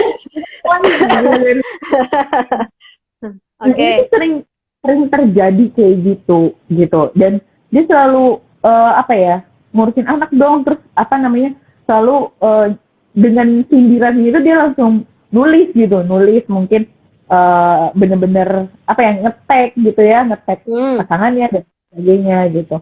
Nah, ini ada potensi nggak sih ke anak gitu, padahal udah ada anak gitu, tapi mungkin karena anaknya juga masih kecil gitu ya, jadi mungkin belum terlalu terimbas gitu kan ya. Nah, tapi ada nggak sih potensi dengan perilaku dia yang saat ini seperti itu, sudah berumah tangga seperti itu, terus apa-apa masih sangat responsif gitu ya, terus diumbar gitu kan, apakah ini ada potensi untuk menjadi toxic parenting kah nantinya gitu? Itu namanya bukan responsif sih, tapi lebih ke reaktif. Iya kan, lebih ke reaktif. Bisa berpotensi nggak, bisa banget sih. Nanti kita akan bahas juga kan, apa sih yang menyebabkan orang tua menjadi toksik gitu loh. Apa penyebabnya? Nah, salah satunya memang hubungan dengan suami, dengan pasangan, hubungan dengan istri atau dengan suami yang tidak sehat. Itu juga bisa menstimulus seseorang menjadi orang tua yang toksik. Iya, karena dia nggak menyelesaikan. Iya, yang ngeliat tuh risih gitu loh. Karena kita ngeliat orang apa sih berantem di sosial media. Aduh, artis bukan ya, tapi berantem kan? Di sosial media udah lah gitu kan. Harusnya kan diomongin berdua kan gitu. Benar gitu. Jadi ya ini jejak digital ya, tidak akan bisa hilang, susah hilangnya. Itu aku nggak malu apa ya nanti ya gitu. Sempat sih mikir kayak gitu, terus si anaknya kayak gimana ya kalau misalnya ini aja masih kayak gini aja bisa berantemnya kayak gini, gimana nanti kalau anaknya udah gede, udah bisa memahami kondisi orang tuanya kayak gimana. Itu pasti bakal kena imbas nggak sih kalau kayak gini nih? Bisa gitu. Sih. Dan itu benar terjadi kalangan teman-teman, istilahnya teman-teman sekeliling lah ya, lingkungan-lingkungan di sekitarku ini yang nikah muda gitu loh, Sista, yang masih belum bisa kontrol emosi. Secara emosi ya, masih nggak stabil.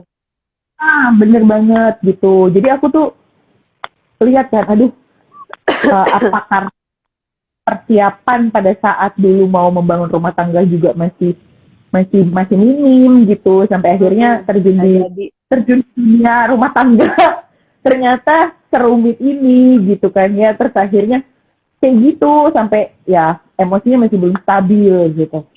Iya. Itu saya bilang, aduh, pasangan-pasangan muda ini ya sungguh penuh drama ya. Gitu. Jadi Dan itu punya sebenarnya potensi. juga, iya bisa banget. Dan sebenarnya juga gini, hubungan suami dan istri itu perlu sehat dulu agar mereka bisa menjadi ayah ibu yang sehat. Okay. Untuk menjadi ayah dan ibu yang baik, mereka perlu menjadi istri dan suami yang baik dulu.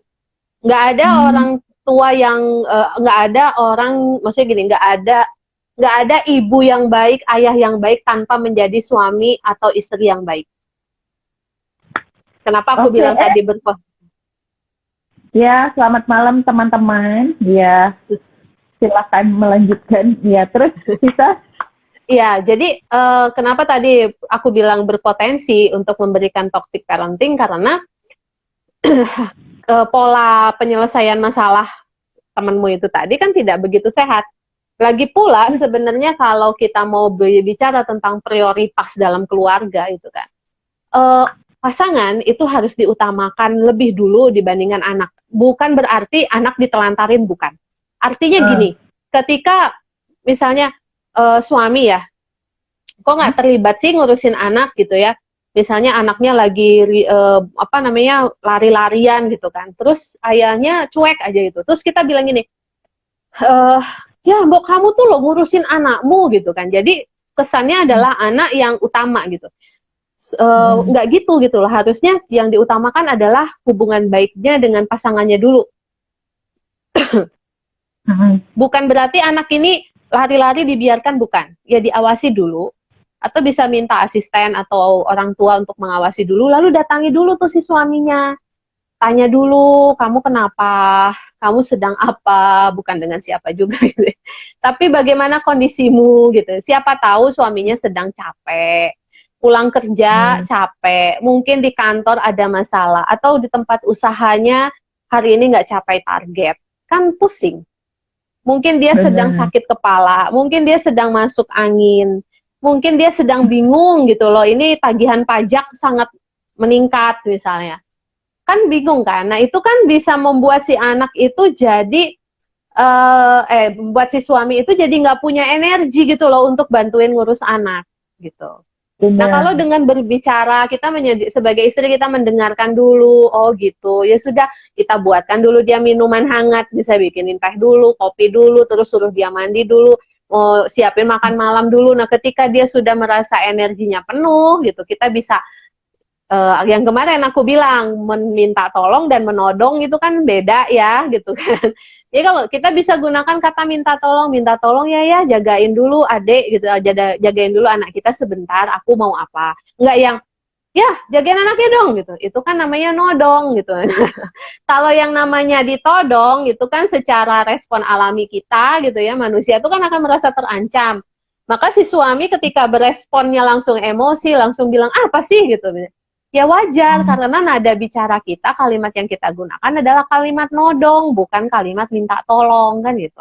Kalau kita pakai nadanya nada minta tolong, dia akan mudah untuk berempati. Misalnya, ya minta tolong sebentar ya, jagain adik, iniku tuh pegel, aku tak istirahat sebentar, 10 menit aja misalnya gitu. Dia akan empati kok, oh ya oke gitu, oh istriku capek gitu. Karena konten yang kita sampaikan adalah kita minta tolong, nada yang kita sampaikan juga nada minta tolong, kita perlu bantuan, bukan kadang kita itu kan kontennya minta tolong tetapi nadanya nodong gitu. Nah ini kan nggak pas, jadi ya wajar kalau suaminya terus bereaksi malah marah-marah terus malah pergi, itu akhirnya berantem gitu. Nah ini kan perlu skill ya, jadi menikah itu nggak cuman asik-asik aja tapi perlu skill gitu. Bener ya, kayak tadi kan ya minta tolong tapi dengan ada nodong ya kan, kayak yang tolong dong ini ngurusin anak dulu, aku nih capek, dia pegel, dia nggak tahu apa dari tadi aku kerja. Betul. Itu nggak heran dong kalau pasangannya bereaksi langsung lempar panci kan gitu loh. Kan karena respon alamiahnya namanya ditodong ngerasa terancam kan, ngerasa nggak nyaman gitu. udah dibilang, aku udah minta tolong sih. Ya, tapi Iya, kontennya minta tolong, nadanya gitu. Itu ibarat kayak roti cake coklat atau ke roti yang bread talk, atau jangan sebutin merek. Roti yang sangat enak tapi ngasihnya bukan nih yang rotinya gitu, tapi kita lempar ke wajahnya dia. Itu roti kan jadi nggak kerasa enak lagi kan gitu. Iya kan, gitu loh. Ya kayak gitu. Jadi ya bagi yang belum menikah, tolong disiapkan ya, pernikahan itu butuh skill. Apalagi ketika ada anak. Iya loh Sisa, aku tuh jadi ngeliat kan, karena sekeliling aku ibu-ibu sosialita muda-muda gitu kan ya, dimana kadang emosinya masih belum stabil gitu, karena ya banyak juga sih pasangan-pasangan muda saat ini tuh kan yang memang ya masih muda-muda banget gitu kan ya. Itu sering tuh teman apa segala macam orang-orang di sekitar yang udah nikah muda gitu ya, itu kadang terjadi gitu. Mungkin mereka sendiri juga nggak sadar sih sebenarnya itu tuh bisa toksik. Cuman ya yang nonton aja udah riuh gitu. Ini apaan sih? Drama apa lagi hari ini? Iya benar. Ini drama apa lagi gitu? Apalagi nanti kalau anaknya udah gede ya. Aduh, bisa-bisa anaknya udah capek ngerokok deh di warung bapak ujung sana mungkin kan ya. Jadi kayak gitu ya pun. Berarti penting, iya memang ya, begitu, penting banget. Kalau udah punya anak, ya untuk belajar menjadi parenting itu berarti ya nggak cuma kita doang nih yang belajar, tapi ya pasangan ini dulu ya dibenerin, gitu ya. Betul. Hubungan dengan pasangan itu juga perlu. Ya kita kan udah bahas ya kemarin cinta dan konflik itu, ya, nah itu penting banget gitu. Nggak cuma waktu pacaran tapi juga sudah menikah. Nah, yang selanjutnya ciri orang tua yang toksik lagi itu adalah manipulatif. Nah, manipulatif itu identiknya, kuncinya manipulatif itu selalu membuat anak itu merasa bersalah. Nah, manipulatif ini bisa juga terhadap pasangan gitu. Jadi hati-hati kalau kita cenderung membuat pasangan kita atau membuat anak kita tuh cenderung merasa bersalah. Jadi ngerasa bertanggung jawab untuk kebahagiaannya kita gitu loh, atau merasa bertanggung jawab untuk menyelesaikan masalah ini gitu. Padahal namanya masalah kan diselesaikannya ya bareng-bareng. Jadi orang tua yang misalnya kayak mama itu jadi terlambat loh ini ke kantor gara-gara kamu, nah, kayak gitu. Jadi terus anaknya jadi ngerasa bersalah gitu. Nah itu kan anaknya. Iya gitu. Nah, iya gitu. Itu juga toksik ya, anak jadi merasa bersalah. Kemudian juga ada juga terlalu kritis, yaitu tadi apa-apa dikritik gitu loh. Anaknya dapat nilai 99 aja nggak diakuin gitu. Dia nulis tulisannya agak miring dikit aja dibilang nggak rapi. Jadi dia beresin tempat tidur kusut dikit aja dibilang nggak becus. Jadi terlalu kritis itu juga bisa toksik gitu. Dan ini bisa menjadi nantinya gitu ya, bisa membuat si anak cenderung perfeksionis. Padahal kan ya kita tahu ya, Widya, dalam psikologi kan perfeksionis itu bukan sesuatu yang patut kita banggakan sih sebenarnya kan gitu ya, karena itu sebenarnya melelahkan mental kan gitu. Itu perfeksionis itu iya kan. Nah itu salah satunya ya karena mungkin dia punya orang tua yang dulu terlalu kritis gitu. Nah kemudian ada juga orang tua yang cenderung menjadi rentenir gitu loh. Jadi semua biaya dia untuk anak ini diungkit. Nah biasanya kayak gini, ketika si anak sudah dewasa, ketika si anak misalnya sudah bekerja gitu ya, kamu tuh lo sejak kerja nggak pernah ngirimin mama duit, padahal kalau dihitung itu ya dari kamu di dalam perut mama, dari lahiran, SD, semua biaya sekolah, semua dihitung itu sama mamanya, itu habisnya udah banyak banget, tapi kamu 3 bulan kerja ini belum pernah sekalipun ngirimin mama duit, itu udah toksik juga nih, jadinya kayak seakan-akan kita si anak ini merasa bahwa pakai lahir dari rahim emaknya tuh nyewa gitu dan dia kudu bayar kan gitu. Seakan-akan dia harus berganti semua biaya itu, padahal kan nggak gitu ya, namanya kita orang tua sudah jadi tanggung jawab kita membiayai si anak. Kalau nggak pengen repot keluar biaya untuk anak ya nggak usah punya anak kan gitu. Ya cukup aja hidup berdua gitu kan sama pasangannya, nggak usah punya anak. Nah namanya punya anak ya memang ada cost kan gitu untuk biaya si anak. Jadi jangan juga nanti terus nuntut anak bales budinya, ganti tuh semua duit gua untuk biayain kamu. Nah anaknya terus nanti bales, yang minta dilahirkan siapa? Nah, kan bingung juga nanti jawabnya kan gitu. Nah, ini banyak banget kejadian kayak gini, dan dia ngerasa jadi kayak sapi perah gitu loh ketika anaknya sudah kerja tuh kayaknya berapapun duit untuk orang tuanya nggak pernah cukup gitu. Nggak pernah puas gitu, orang tuanya nggak pernah puas, hanya sekedar dikirimin duit sekian tuh nggak pernah puas.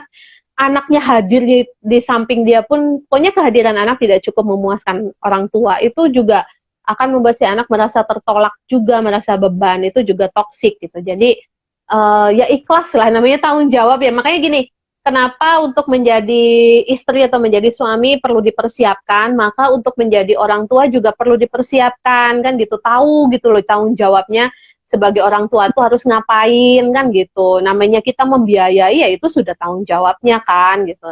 Nanti kalaupun suatu saat si anak itu akhirnya berhasil, yakin deh ketika kita menjadi orang tua yang sehat, memberikan parenting yang sehat bagi si anak ini, nggak perlu diminta pun pasti si anak itu akan ngirimin duit kok gitu, sebagai bukti kasihnya, bukti kasih sayang dan kepeduliannya, bukan ganti biaya hidupnya kan gitu, bukan bayar utang ke orang tuanya gitu.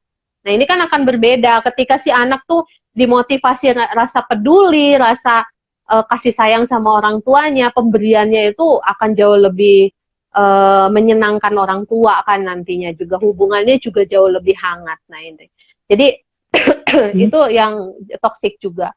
Kemudian kalau yang Widya bilang tadi suami istri itu ya, itu bisa dikatakan disfungsi keluarga gitu. Jadi keluarganya tuh tidak berjalan secara sehat gitu. Jadi salah satu disfungsi keluarga itu adalah pertengkaran yang tidak pernah diselesaikan. Jadi kalau udah berantem, udah selesai gitu doang, diam-diaman 10 hari, tanpa ada penyelesaiannya gimana gitu. 10 hari, ya Allah, ngapain? Iya kan? Ya misalnya gitu ya. Terus nggak ada penyelesaian, tahu-tahu selesainya by time, berdasarkan waktu, ya udah, nggak ada penyelesaian. Nah itu kan disfungsi ya. Itu juga bisa membuat, istilahnya tuh,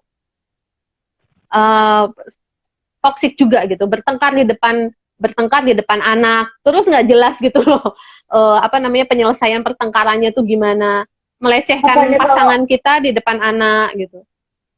Bukannya kalau misalnya dalam berhubungan nih ya, dalam pasangan suami istri gitu ya, terus kemudian mereka ada masalah, terus nggak ada penyelesaian, itu bukannya bisa memicu untuk menjadi alasan pertengkaran selanjutnya enggak sih? Pasti iya. Dan iya betul, dan ini membuat bingung juga kan bagi si anak itu gitu, dan itu toksik juga. Keluarga yang seperti itu cenderung juga memberikan parenting juga toksik. Ya kayaknya anaknya tuh harus sampai punya ini tuh episode berapa sih udah nih emak gua, bapak gua nih. Iya. Gitu kan. Iya benar. Jadi sering melihat. Jadi kalau misalnya bertengkar itu jangan di depan anak gitu loh. Berdebat juga jangan di depan anak. Jangan juga melecehkan pasangan kita di depan anak. Misalnya kalau misalnya kita bilang gini, suami kita misalnya takut kecoa gitu ya. Itu ada kecoa, buangnya. Terus dia nggak berani gitu ya. Misalnya mungkin dia punya fobia atau apa. Terus kita bilang gini, alah, laki kok cemen, sama kecoa aja takut di depan anaknya. Nah ini juga toksik nih gitu. Membuat si anak jadi nggak bisa menghargai ayahnya, padahal kan siapa tahu ayahnya punya fobia nggak main-main kan gitu loh, bisa bikin orang pingsan kan ibaratnya gitu. Nah ini kan perlu ditanyakan, kenapa sih ya kamu takut sama kecoa, ada apa? Hargai gitu loh, kalau misalnya sekalipun dia laki-laki dia takut ya hargai gitu loh. Oke, kalau kamu bisa juga ya buang sendiri, kenapa enggak kan gitu. Nah ini juga misalnya juga contoh kecil, misal gini, ketika lagi di ruang makan di restoran misal di luar, terus si ayahnya bilang gini, ayo makan dulu, nanti mainan mobil-mobilannya taruh di tas dulu, sekarang makan dulu misalnya.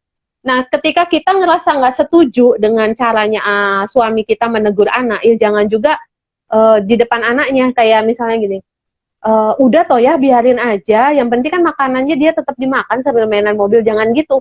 Karena itu toksik juga gitu, itu akan membuat si anak itu nantinya menjadi pengadu domba gitu, karena dia tahu, mamaku nggak apa-apa kok, sini yang nyebelin ini papaku gitu. Nah ini kan nggak bagus. Kalaupun misalnya nggak setuju dengan cara suami kita menegur anak kita, nanti dibicarakannya ketika sudah berdua, misalnya sudah sampai rumah, anak udah tidur, terus dia di kamar berdua, nah kita bisa evaluasi, yang tadi waktu di restoran kamu kan negur anak kita begini, kayaknya itu nggak pas deh, yang lain kali mungkin kamu bisa negurnya seperti ini. Nah itu jadi diskusi itu di luar, di belakang anak gitu loh, jangan di depan anaknya.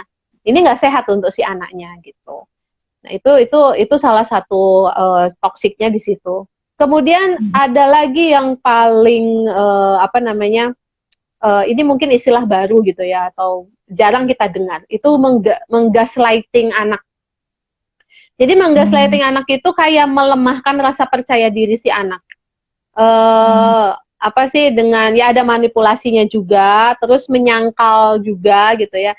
Sehingga si anak itu bisa meragukan pikirannya sendiri. Contohnya gini, ini contoh ya. Kamu itu nggak akan gini. Kamu itu sampai sekarang belum dapat kerjaan soalnya kamu durhaka sama mama sih.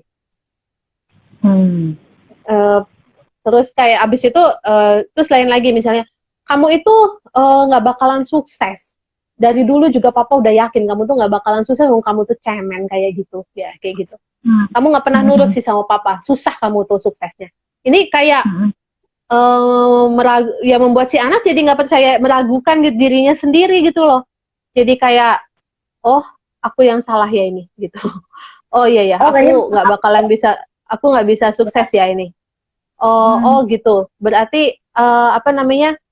Kalau aku tuh memang dasarnya nggak bisa punya kerjaan ya karena aku durhaka nih ya sama mama. Oh gitu ya. Jadi dia nggak punya keyakinan diri dan kepercayaan dirinya dia juga dilemahkan gitu sama orang tuanya. Jadi kayak ya itu gaslighting, nanti bisa googling juga sih detailnya itu seperti apa. Jadi kayak bisa juga ada kebohongannya juga gitu loh di situ. Jadi kayak ya gaslighting itu intinya membuat kita tuh jadi meragukan pikiran kita sendiri gitu.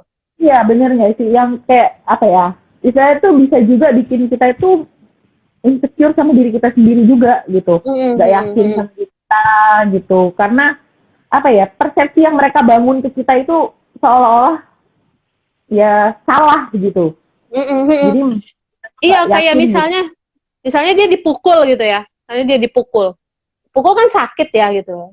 Tapi terus orang tuanya bilang gini, kamu tahu kenapa kamu dipukul gitu? Ya karena kamu nakal gitu. Karena kamu semua pertengkaran ini kan juga karena kamu yang memicu, kamu yang memulai. Misalnya kayak mama tuh marah sama kamu itu kan gara-gara ya kamunya yang memulai gitu. Jadi kayak seakan-akan dia layak untuk dipukul gitu. Ya. Dia layak untuk dipukul, dia layak untuk disalahkan gitu kan. Iya, layak untuk dimarahin, dan jadi dia ngerasa bahwa oke, sumber masalah ini adalah aku.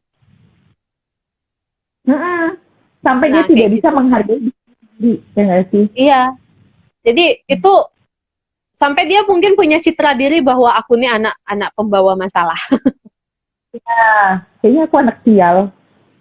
Ya, semacam itu. Nah itu kan jadi kayak apa ya, jadi kayak kewarasan si anak itu jadi lebih kayak dilemahkan gitu loh. Jadi kayak ya kayak gitulah, melemahkan rasa percaya diri. Jadi kita menyangkal gitu. Enggak kok, mama tadi enggak, istilahnya mama aja kan kemarin marah waktu aku gini. Enggak kok, mana ada mama marah gitu. Kamunya aja yang kemarin bikin masalah kayak gitu-gitu kan gitu. Jadi itu juga hati-hati, itu bisa membuat ya meragukan pikirannya tuh dalam konteks negatif gitu ya. Itu namanya gaslighting, itu juga bisa menjadi salah satu ciri toksik. Nah, kira-kira dari sekian banyak toksik itu, ciri-ciri toksik itu sejauh mana yang sudah kita dapatkan dari orang tua kita atau kita sendiri melakukan itu ke anak kita. Nah, maka itu perlu dihentikan. Evaluasi ya. Perlu dievaluasi. Jadi aku juga baru tahu istilahnya, oh ternyata kayak gini tuh udah mulai menyakiti ya. Oh kayak gini tuh nggak boleh ya sama anak-anak. Oh kayak gini tuh ternyata membiarkan itu juga bukan sesuatu hal yang baik ya. Istilahnya diturutin kemauan anak, apa-apa diikuti, ternyata baik ya gitu. Ternyata ada tetap harus ada bimbingan, tetap ada batasan, benar. Kayak gitu. Nah, jadi orang tua itu sulit ya. Iya, nggak mudah kan. Apalagi nggak ada sekolahnya kan. Tidak semudah itu guys. Jadi buat Iya. teman-teman ya mulai berumah tangga, terus sudah memiliki anak yang mungkin masih balita. Nah ini mungkin salah satu informasi yang mungkin bisa membantu teman-teman ke depannya, saran, informasi yang bisa membantu membina anak-anaknya nanti yang seperti apa. Jangan sampai kalau dulu beberapa ya, kalau aku dari ciri-ciri gitu ya Sisa, kalau dilihat dari ciri-cirinya tadi ya, masuk sih orang tua itu termasuk toxic sih gitu kan ya. Cuma mungkin berjalannya waktu, terus kita sekarang sudah bisa sharing karena anak-anaknya udah gede. Jadi itu dia sudah mulai, oh ternyata aku salah ya dulu mendidik gitu. Oh ternyata aku, mama minta maaf ya kalau ternyata mama salah. Oh keren sekali mamahmu. Ya tapi sering juga sih ya. Aduh, kalau ini nanti aku dimasukkan lagi ke panti jompo. Terus ya aja, mungkin biar ramai. Jadi sembuhnya tuh nggak total sih ya, gitu. Karena udah berpuluh-puluh tahun kan. Berpuluh-puluh tahun, terus kemudian itu saking inginnya mama tua bersamamu gitu ya. Ya, sedangkan anaknya ini pinginnya berkelana gitu ya. Berkelana gitu lah. Terus kalau anakku berkelana semua, terus aku bersama siapa gitu. Nanti aku dimasukin ke panti jompo, terus aku ya udahlah kan, karena makin lah jadi kan daripada jadi toksik, jadi kan mending dibicarain kan. Iya mah tenang aja nanti aku cari tempat panti jompo yang menarik kue, yang ada senam ya kan, zumba gitu, terus ada nobar gitu kan yang bisa party jadi mama nggak kesepian. Memang kalau ada rasa dipaksa.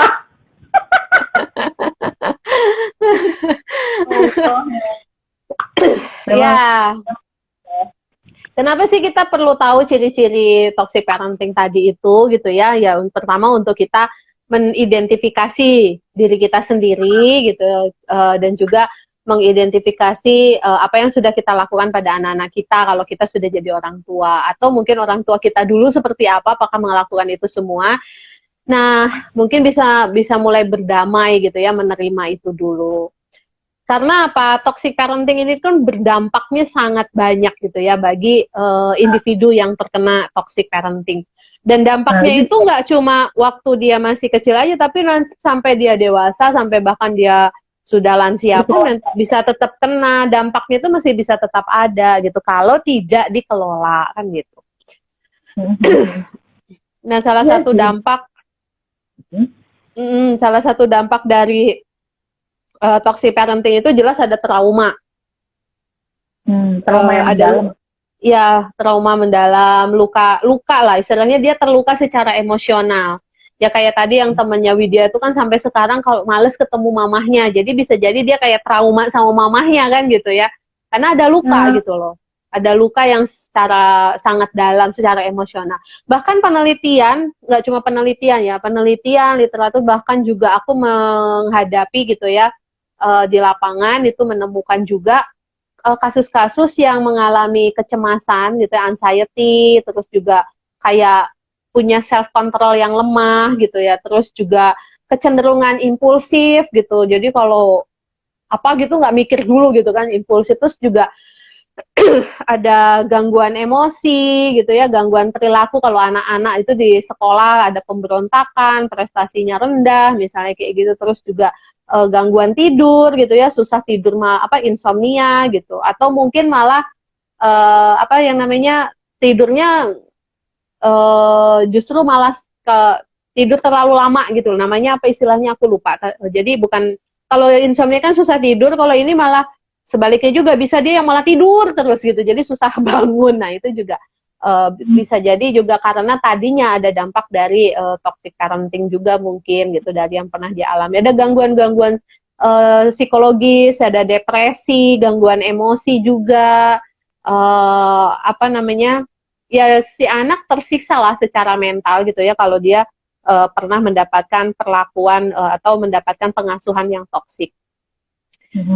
Kemudian juga kecenderungan anak yang mempunyai orang tua yang toksik itu dia punya kesepian. Jadi dia bisa yang depresi juga gitu ya. Jangan dikira depresi itu hanya terjadi pada orang dewasa, anak-anak juga bisa kok depresi. Anak usia 5 tahun pun bisa gitu kan. Tiba-tiba karena dia merasa ya ada kesepian, ada kesedihan gitu ya. Karena merasa tertolak kan ketika orang tua tidak memberi rasa aman gitu. Kemudian juga perasaan bersalah gitu. Nah, yang bahaya adalah perasaan bersalah yang sangat dalam, terus juga kesepian yang sangat dalam, perasaan ditolak, itu bisa memicu keinginan untuk bunuh diri juga. Itu jadi dampaknya bisa sampai situ juga itu. Nah, selain itu kan bisa sampai bunuh diri kan dia tadi yang dibully sama orang tuanya. Iya benar. Ya itu ya udah toksik sih kan gitu, dan itu memang memicu gitu ya. Terus juga dampaknya itu si anak juga jadi orang yang nggak percaya diri karena dia punya gambaran dirinya sangat negatif, citra dirinya sangat negatif gitu ya. Harga dirinya juga sangat rendah, maksudnya self esteemnya rendah, nggak yakin sama dirinya sendiri. Karena apa? Karena seumur dia dari orang tuanya, dia tidak mendapatkan rasa aman, dia juga tidak merasa dicintai, dia juga mungkin tidak merasa bahwa dia berharga gitu loh. Jadi ketiga kebutuhan ini tidak terpenuhi ya, maka dia juga akhirnya mempunyai citra diri yang cenderung negatif. Ketika citra diri, gambar dirinya negatif ya, dia juga cenderung menjadi orang yang tidak percaya diri. Terus juga sulit mengambil keputusan gitu kan, jadi peragu gitu ya, ragu-ragu, nggak yakin gitu loh bahwa dirinya bisa, nggak yakin bahwa dianya mampu gitu tuh, karena orang tuanya yang nggak tadi itu tidak memberikan rasa aman, tidak memberikan rasa dicintai, dan tidak memberikan rasa anak ini berharga gitu.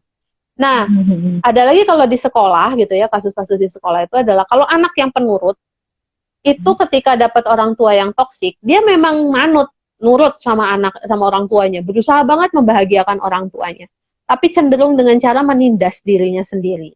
Dan misalnya dia kayak, aku sebenarnya tersiksa di jurusan ini, tapi karena papa mamaku suka jurusan ini, ya dia ikutin. Dia gimana caranya biar dia membahagiakan orang tuanya gitu.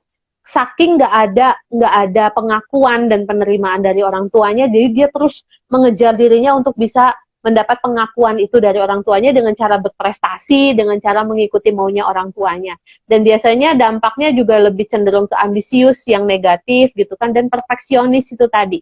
Nah, perfeksionis ini kan sebenarnya menyiksa dan menindas diri sendiri juga gitu.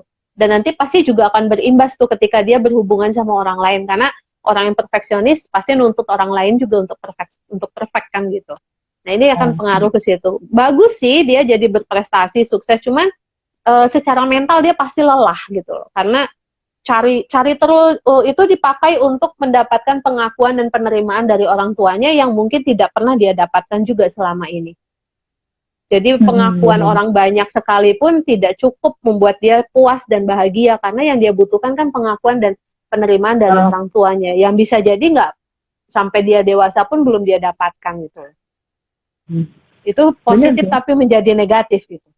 Iya, di satu sisi memberikan prestasi gitu kan ya. Tapi di sisi lain tuh prestasi yang didapat itu bukan untuk kepuasan dia sendiri gitu. Dia sendiri kayak nggak ada maknanya gitu. Tapi lebih kayak aku mau nunjukin biar aku dapat pengakuan nih dari orang tuaku gitu. Lebih ke situ tujuannya, bukan untuk diri sendiri. Jadi nggak ada kerasa, aduh ini tuh hasil kerjaku nih gitu. Nggak yang berarti banget gitu. Iya. Benar.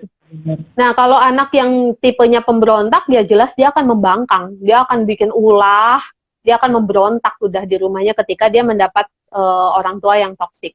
Makanya kalau anak memberontak itu jangan terlalu cepat menyalahkan anaknya gitu, tapi coba dilihat juga gitu loh parenting yang diberikan selama ini anaknya gimana. Menjadi berontak kayak yang aku ceritain, yang mamahnya tuh nyeritain pas lagi arisan tuh ya, itu anaknya berontak tuh, anaknya berontak terus nggak suka ada di rumah.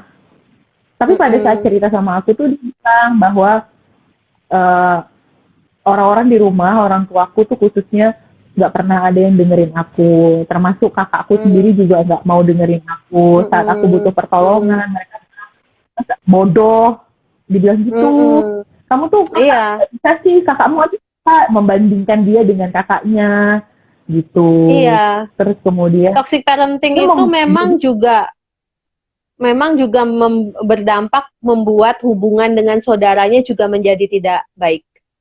Jadi dengan kakak adik itu jadi hubungannya menjadi terganggu. Ya kayak tadi ada persaingan, saling menjauhi, jarang komunikasi, ya kayak gitu. Itu salah satu dampak toksik itu juga ke saudara-saudaranya.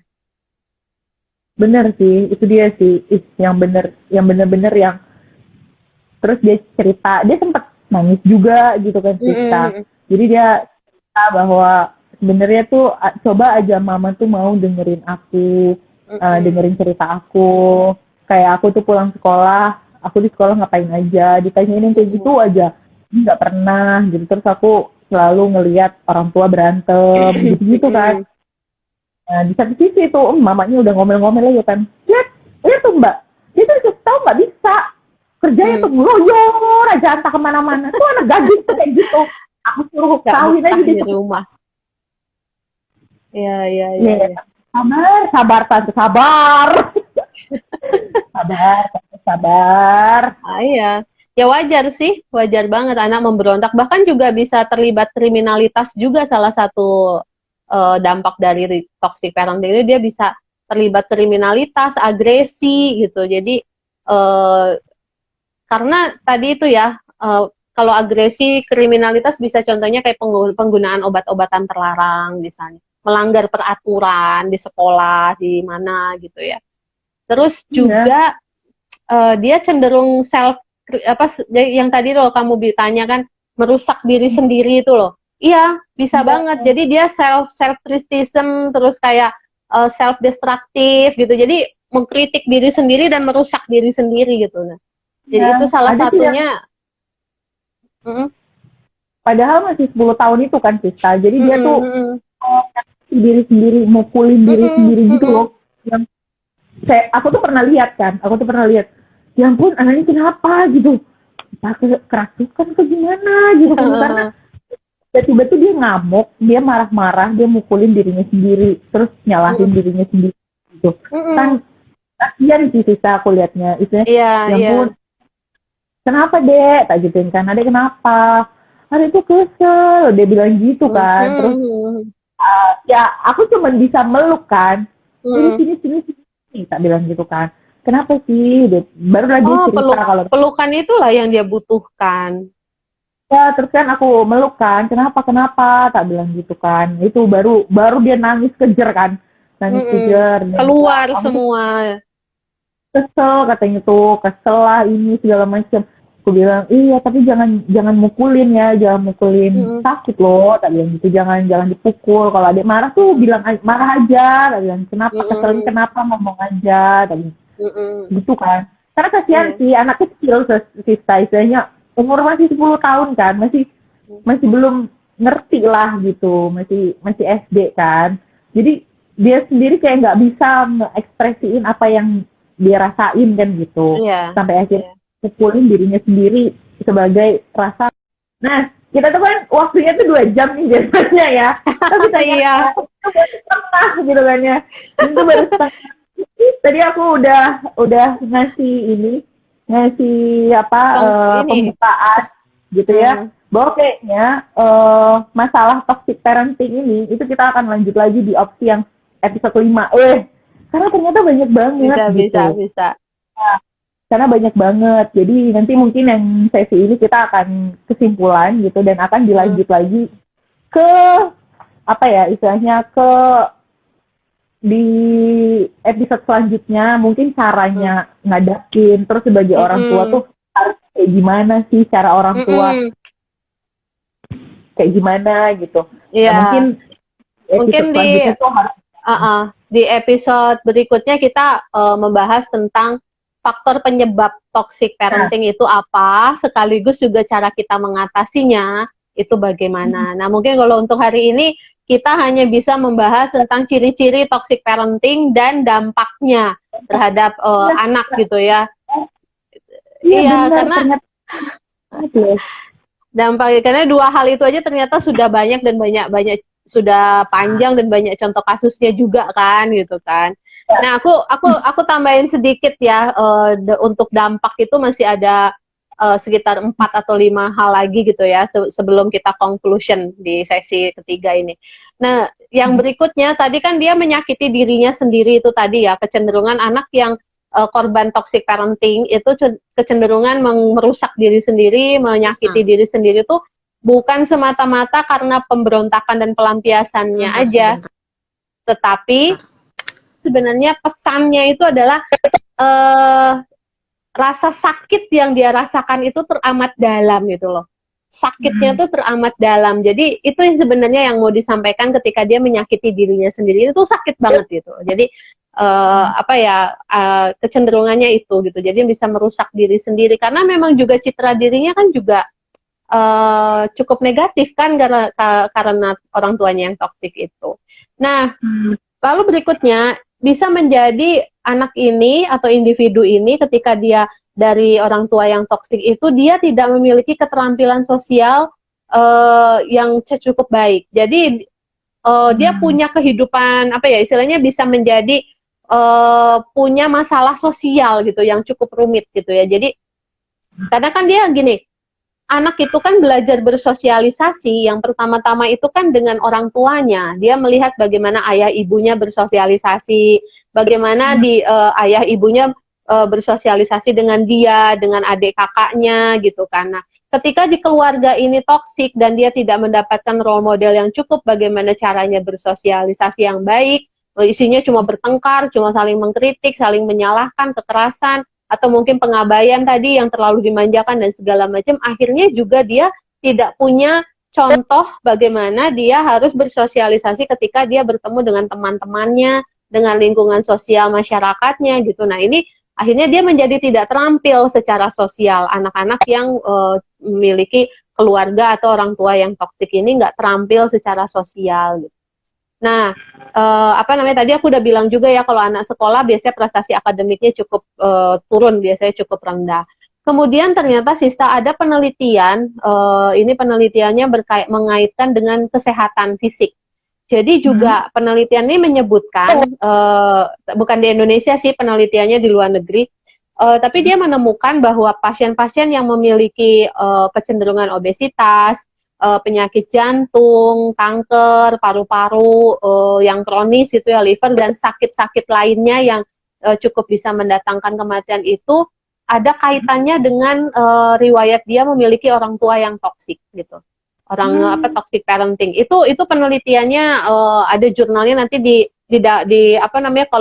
kolom description kalau di YouTube biasanya aku masukkan itu jurnalnya. Itu menyebutkan itu juga. Jadi toxic parenting ini bisa mempengaruhi ke kesehatan fisik si anaknya gitu nantinya gitu. Nah, itu bisa pengaruh banget. Lalu juga kepribadian narsistik. Kepribadian narsistik itu juga secara penelitian disebutkan terbentuk dari hubungan di si anak dengan ibu yang neurotik, yang tidak sehat gitu loh. Jadi biasanya narsistik itu hasil dari pola asuh yang mengabaikan atau memanjakan. Nah, itu cenderung membuat si anak jadi cenderung narsistik. Karena narsistik itu kan bukan gangguan kepribadian yang dilahirkan, tetapi dikembangkan dari pola hubungan si anak dengan ibu, dengan orang tuanya.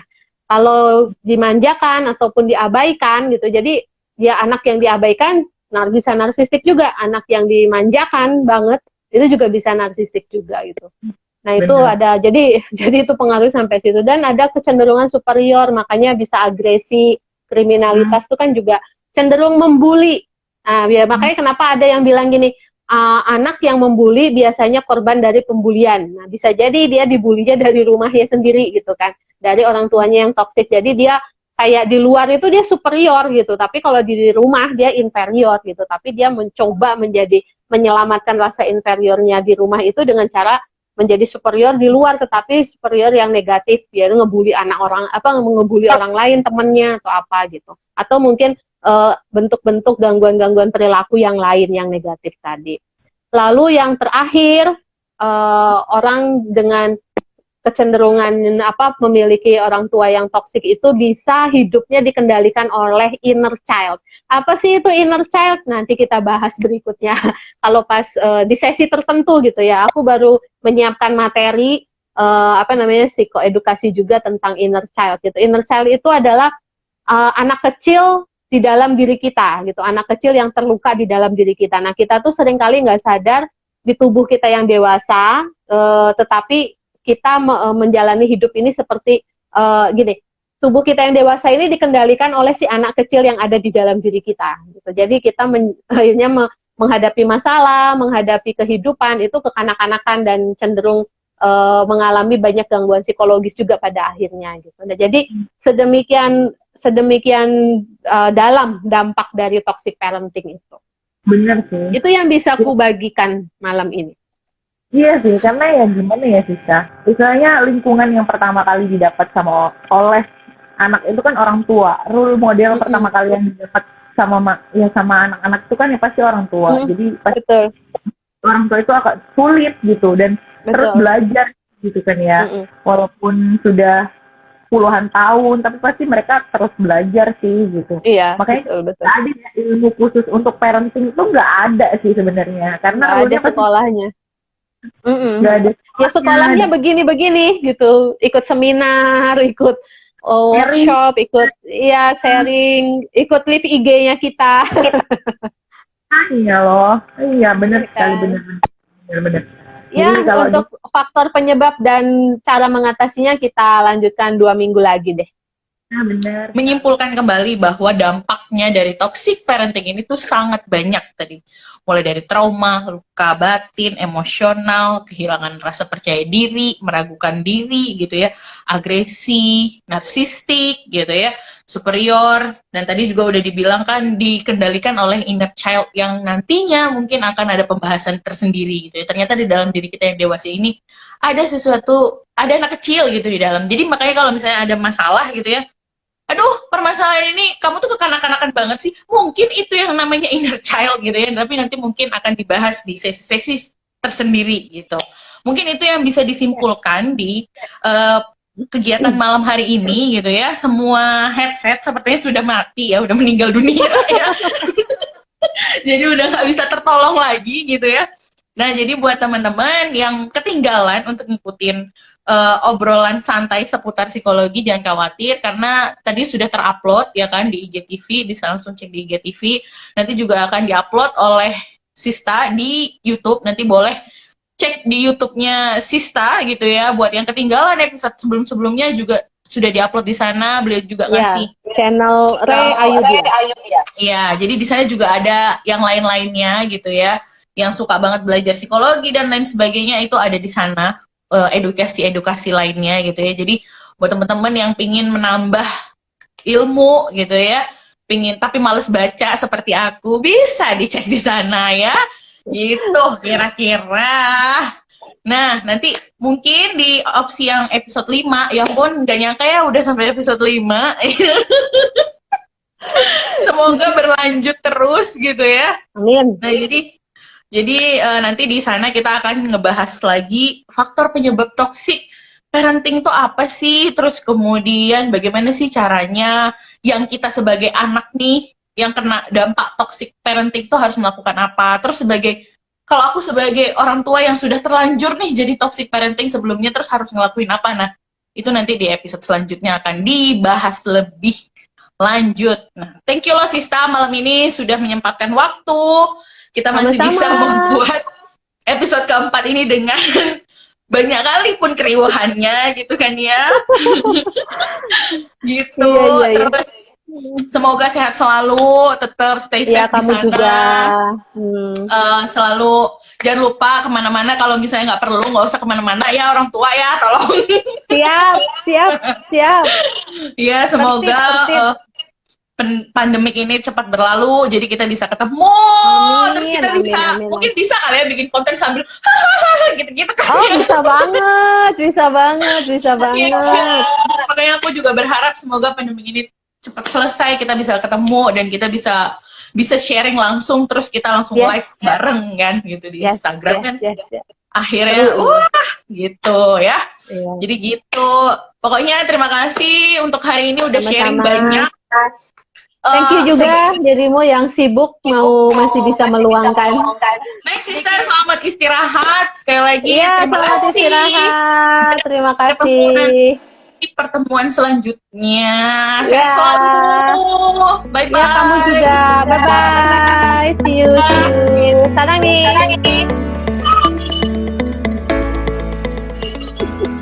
Demikian penjelasan mengenai penyebab toxic parenting dan cara mengatasi dampaknya dan berhenti meneruskan pola toksiknya.